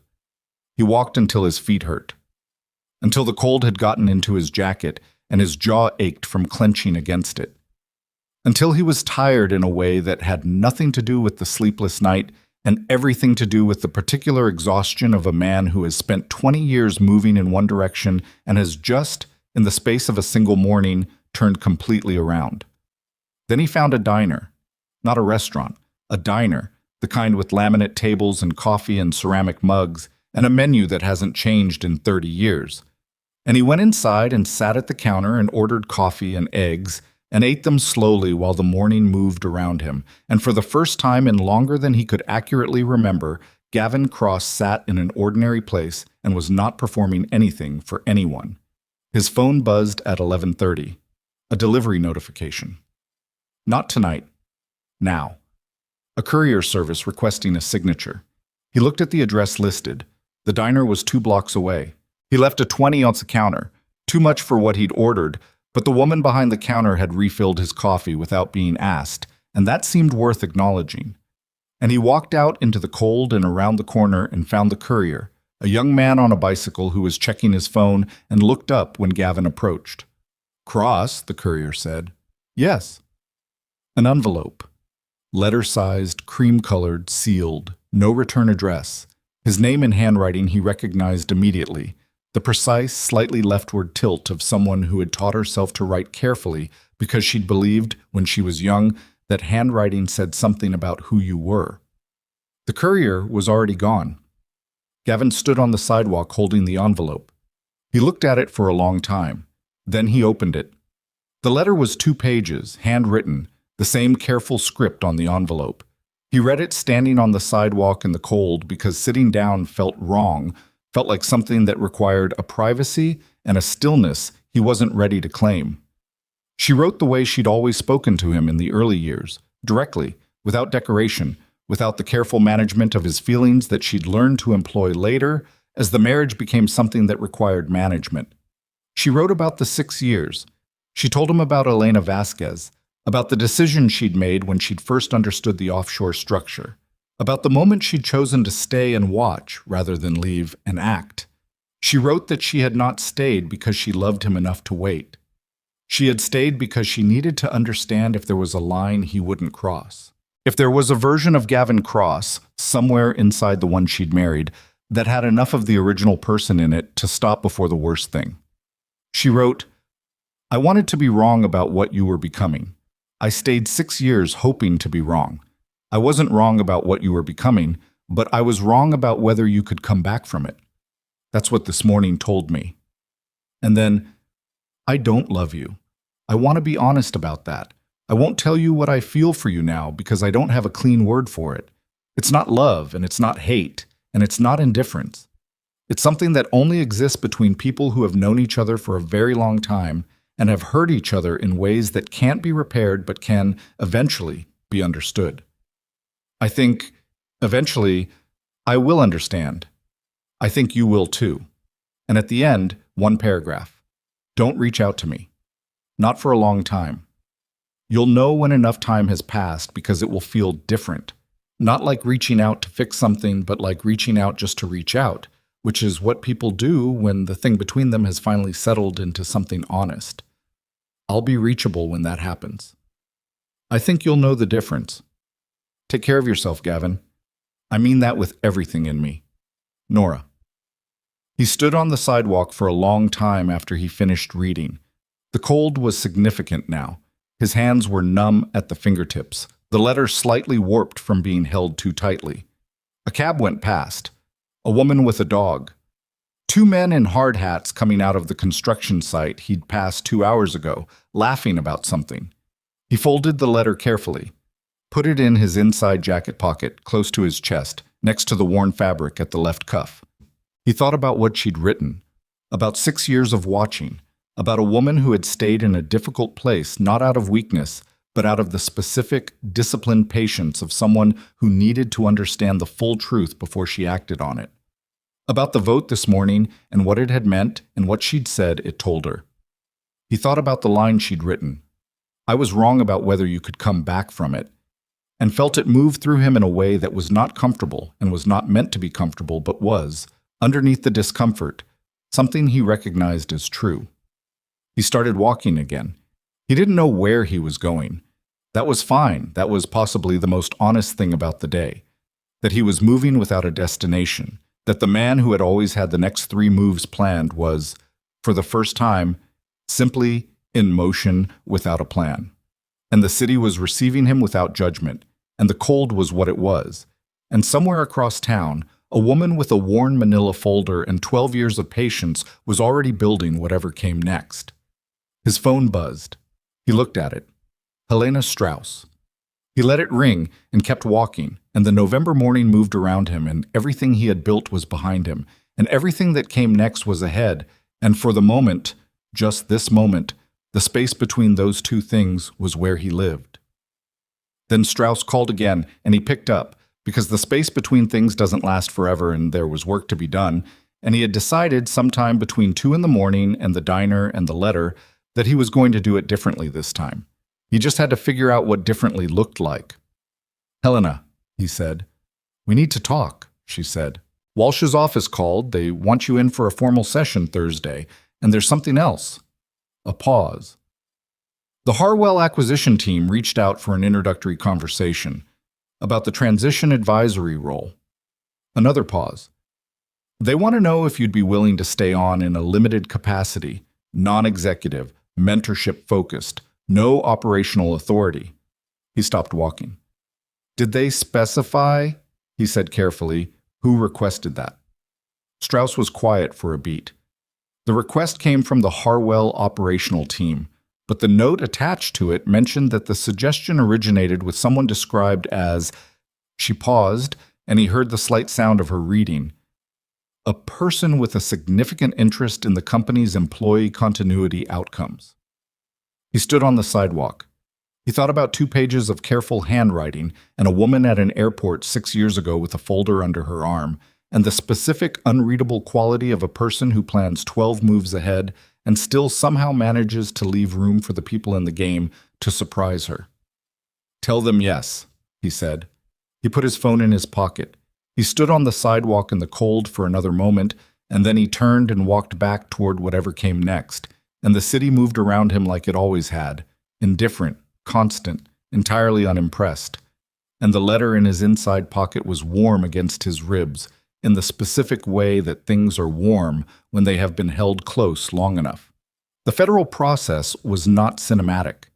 That was the first thing Gavin Cross learned about it, that the machinery of legal accountability, when you are inside it rather than watching it from a safe distance, is slow and bureaucratic and deeply, persistently undramatic. There were no confrontations in marble hallways, no moments where a prosecutor leaned across a table and said something devastating that changed everything.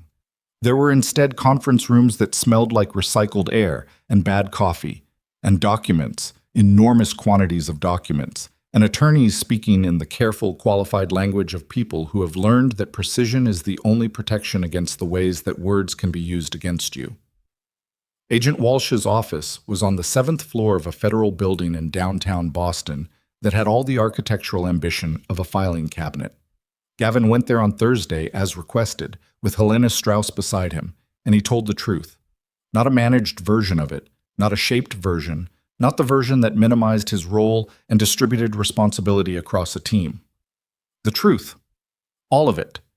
The offshore structure, the Hendricks timeline, the vesting calculation that he had done himself on a spreadsheet in his home office at 11 o'clock on a Tuesday night 2 years ago, with Nora reading in the next room and the city quiet outside. Walsh listened. Her associate took notes.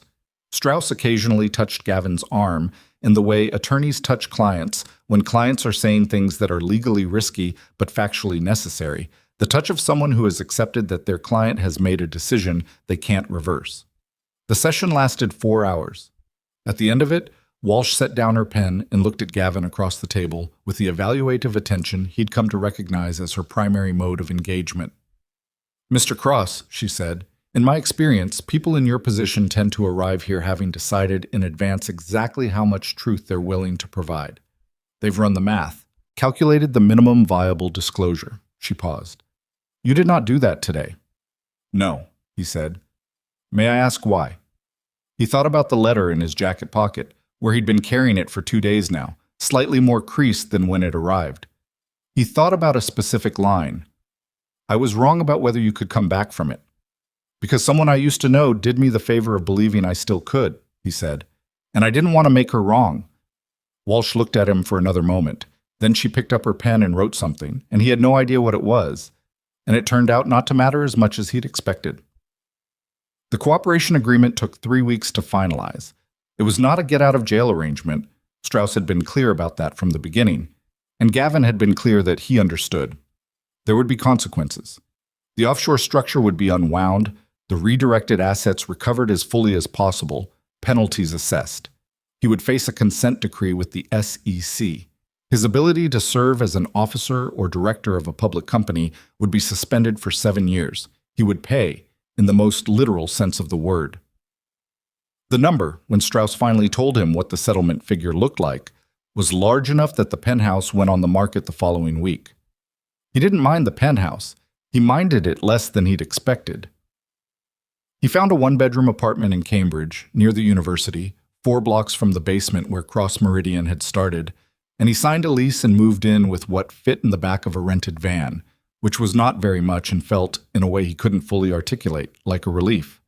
Vanessa's cooperation agreement was finalized before his. She had provided more, given more, carried more of the evidentiary weight, and her exposure was proportionally reduced. He heard this from Strauss and felt nothing complicated about it. She had earned what she got. They did not speak during the process. He did not expect they would speak afterward, and he found that he was at peace with that the particular relationship they'd had, built as it was on the same foundation of fear and self-protection that had corrupted everything else he'd touched in those years, could not survive becoming honest without ceasing to be what it had been. Which was fine. which was possibly the best outcome available. Doug Harrell kept his job. The Harwell acquisition team, true to the terms, reviewed the finance department and found that the decision-making authority had been sufficiently concentrated at the top to allow the department heads to be classified as witnesses rather than participants. Harrell called Gavin the week the acquisition closed, and the call lasted 3 minutes, and neither of them said anything particularly significant, and that was the most significant call Gavin had in that period. The acquisition itself closed on a Tuesday in February, 41 days after the board vote, which was fast for a transaction of that size.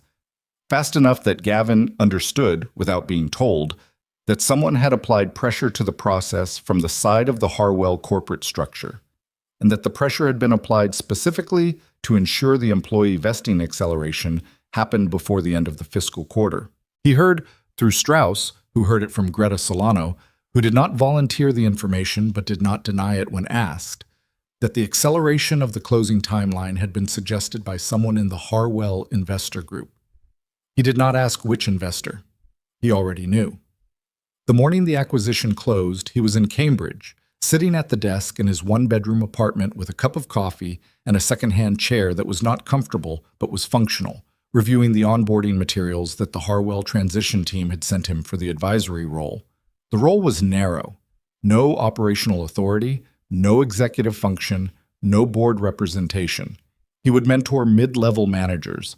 He would be available as a resource on the company's history and technical architecture for the engineering teams that Harwell was integrating.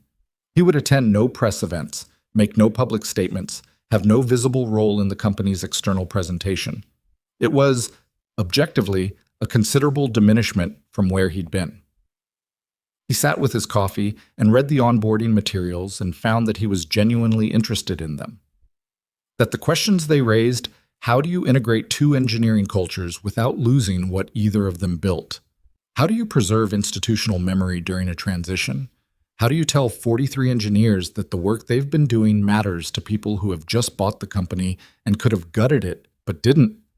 Were questions he actually wanted to think about, not because they served his interests, because they were real questions about real people, and he had spent enough time operating in the space where real people were abstractions that the return to concreteness felt like something he hadn't known he was hungry for.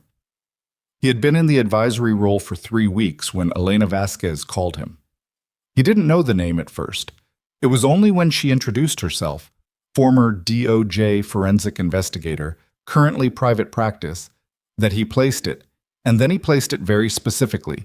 The name from the anonymous voice on the phone. The woman Nora had hired 6 years ago, the beginning of everything. "Ms. Hayes asked me to call you," Vasquez said. Her voice was businesslike and direct. "She's been reviewing the forensic recovery work we did on the offshore accounts. The DOJ has recovered approximately 63% of the redirected assets. The remaining 37% is tied up in the Cayman structure and will take time." "I know," Gavin said. "My attorney has kept me current."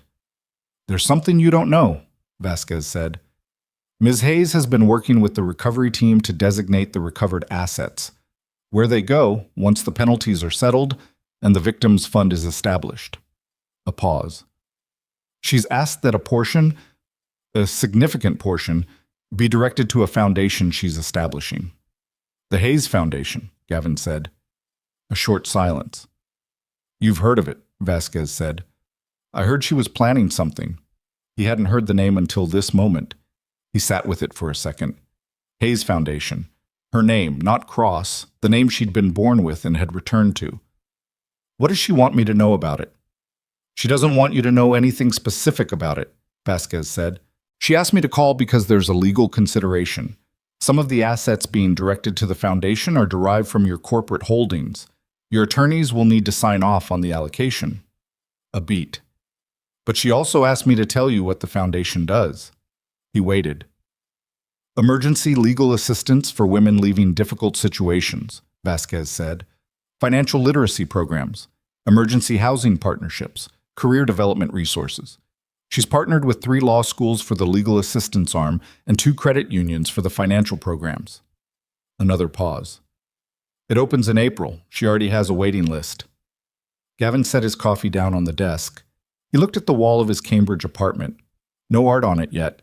He hadn't gotten around to it, or possibly hadn't wanted to make choices that felt permanent. A blank wall. White? Nothing. "Tell her I'll sign whatever the attorneys need," he said. "I will." Vasquez was quiet for a moment longer than the conversation required. Then, "She also said," and I'm quoting her here, so this is her language, not my characterization. "She said to tell you that the foundation is not named after her to claim credit. It's named after her to remind her that she did this as herself, not as someone's wife." A pause. "She thought you'd understand what that meant." He understood exactly what it meant. "Tell her I do," he said. The call ended. He sat in the apartment for a long time after that. The Cambridge streets were quiet outside his window. Late afternoon in winter, the light going early the way it did in February, the trees stripped and the sidewalks empty, the city in the particular suspended state of a cold weekday afternoon when everyone is either at work or inside. He thought about what Vanessa had said on the night of the board meeting, that Nora had changed the plan at the last minute, had added the protection parameters, had built in the structures that kept the company viable. He thought about Vasquez, hired 6 years ago, the beginning of a long and patient documentation of everything he'd built and everything he'd corrupted, and the specific decision Nora had made to use it as a lever rather than a weapon. He thought about what kind of person you had to be to do that, to carry that much knowledge for that long and still choose, when the moment came, to use it in the way that served other people rather than the way that served yourself. To sit across a table from the man who had thrown your ring across a courthouse floor and call himself a burden, and sign the papers quietly and walk out with the folder, and do it because you had already decided 6 years ago what you were going to use the folder for, and it had nothing to do with him. He picked up his phone and almost called her. Stopped himself. Not yet. She told him he'd know the difference. Not when he wanted to fix something, but when he just wanted to reach out. It wasn't that yet.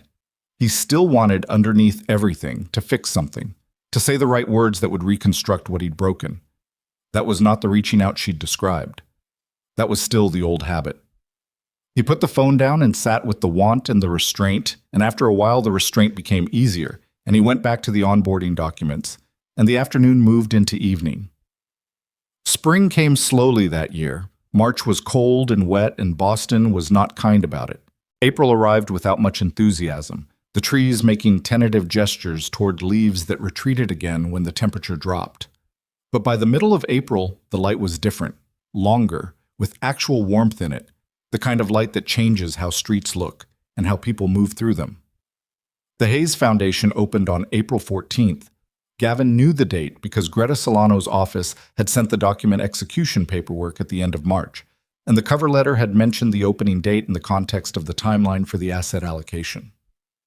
He did not attend. He was not invited, and he had not expected to be. He read a small item about it in the Globe, not front page, not even the main business section, a short piece about a new nonprofit on the South End, accompanied by a photograph of a storefront with clean windows and a simple sign and a line of women that extended around the corner of the building and down the block. He looked at the photograph for a long time. You couldn't see Nora in it. She might have been inside, or behind the camera, or somewhere else entirely. The line of women was the photograph. That was the story. He understood why. He clipped the article, actually clipped it, with scissors, from the physical paper he still had delivered out of a habit he hadn't bothered to break, and put it in his desk drawer. He did not fully understand why he did this either, but it seemed like something worth keeping. The advisory role settled into a rhythm over the spring. He came in 3 days a week, sat with the engineering teams, answered questions about decisions made years ago that were now the foundation someone else was building on. He was, in these conversations, remarkably honest about the decisions that had been wrong, the calls he'd made that he wouldn't make the same way, the places where he'd optimize for his own comfort rather than the company's actual health. The engineers received this honesty with the mild surprise of people who have been trained to expect defensiveness from people in his former position. A few of them began to seek him out specifically, not for validation, for the kind of conversation where someone who has done a thing badly and understands why can be useful to someone who is trying to do it well. He was not good at this immediately. He had habits to unlearn, the reflex to steer conversations toward conclusions that served his narrative, the instinct to frame his failures as learning opportunities in the way that self-help language frames things, which is to say, by removing the weight from them. He worked at it. He came in early and stayed late, not to demonstrate effort, but because the actual work of helping people build something that was going to outlast him in any form he'd recognize, had become the thing that made the days feel like something. He ran into Lorenzo Moretti once. Only once. In a coffee shop near the Harwell offices on a Tuesday morning in May when the weather had finally decided to commit to being warm. Lorenzo was at a corner table with two men Gavin didn't recognize, and he looked up when Gavin came in, and their eyes met across the room, and Gavin stopped. Lorenzo did not stand. He looked at Gavin for a long moment with those cold, assessing eyes that had not changed since the courthouse steps in November. The eyes of a man who has already made every decision he intends to make about you and is simply monitoring for new information. Gavin crossed the room. He stopped at the edge of the table. The two men with Lorenzo went still in the specific, watchful way of people who are very good at responding to signals that haven't been given yet. "Mr. Moretti," Gavin said. Lorenzo said nothing, just looked at him. "I want to say one thing," Gavin said, "and then I'll leave you alone." Still nothing. "She didn't need you to save her," Gavin said. "She never did, but I'm glad she had someone who would have." He paused. "And I'm glad she stopped you, for what it's worth."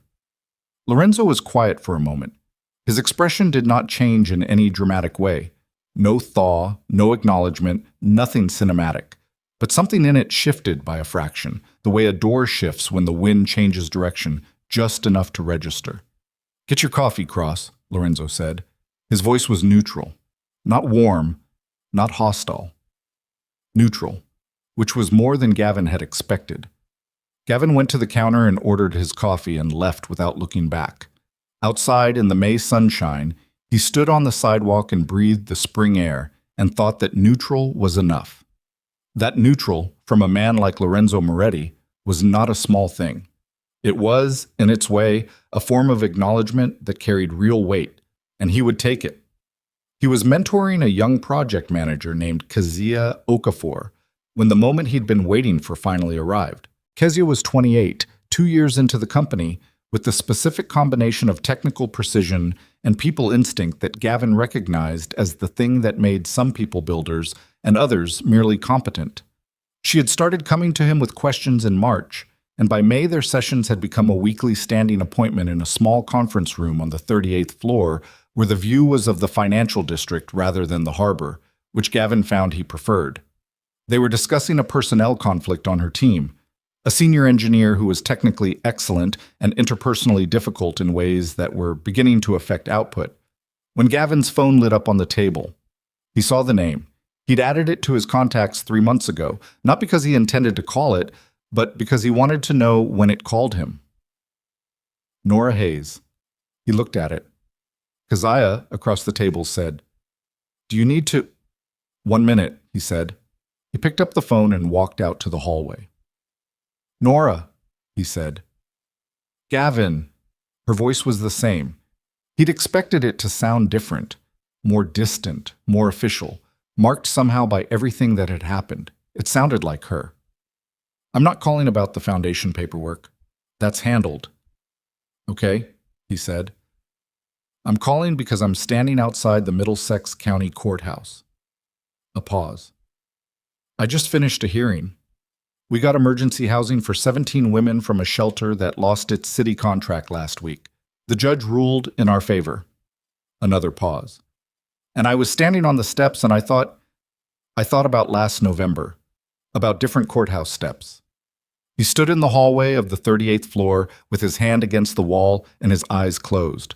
"I know," he said. "I'm not calling to relitigate anything," she said quickly. "I want to be clear about that. I'm calling because—" She stopped. He heard her exhale. "I'm calling because I was standing there and I felt something I couldn't explain. And I needed to tell someone. And the person I wanted to tell was you. And I'm not sure what that means yet, but I thought, Another stop. I thought being honest about it was the right thing. It is, he said. Don't make this into something, she said. A warning, not hostile, careful.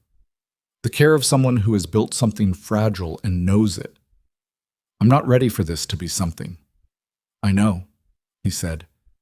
I just wanted to tell you, she said, that the work is good, that it's the best thing I've ever done, and that I'm okay. I wanted you to know that. He thought about the letter. I'll be reachable when that happens. He thought about whether this was that moment or something still earlier, still more tentative, still becoming whatever it was going to be. Nora, he said. Yes. I'm glad, he said. I'm genuinely, completely glad. A pause. You sound different, she said. I am different.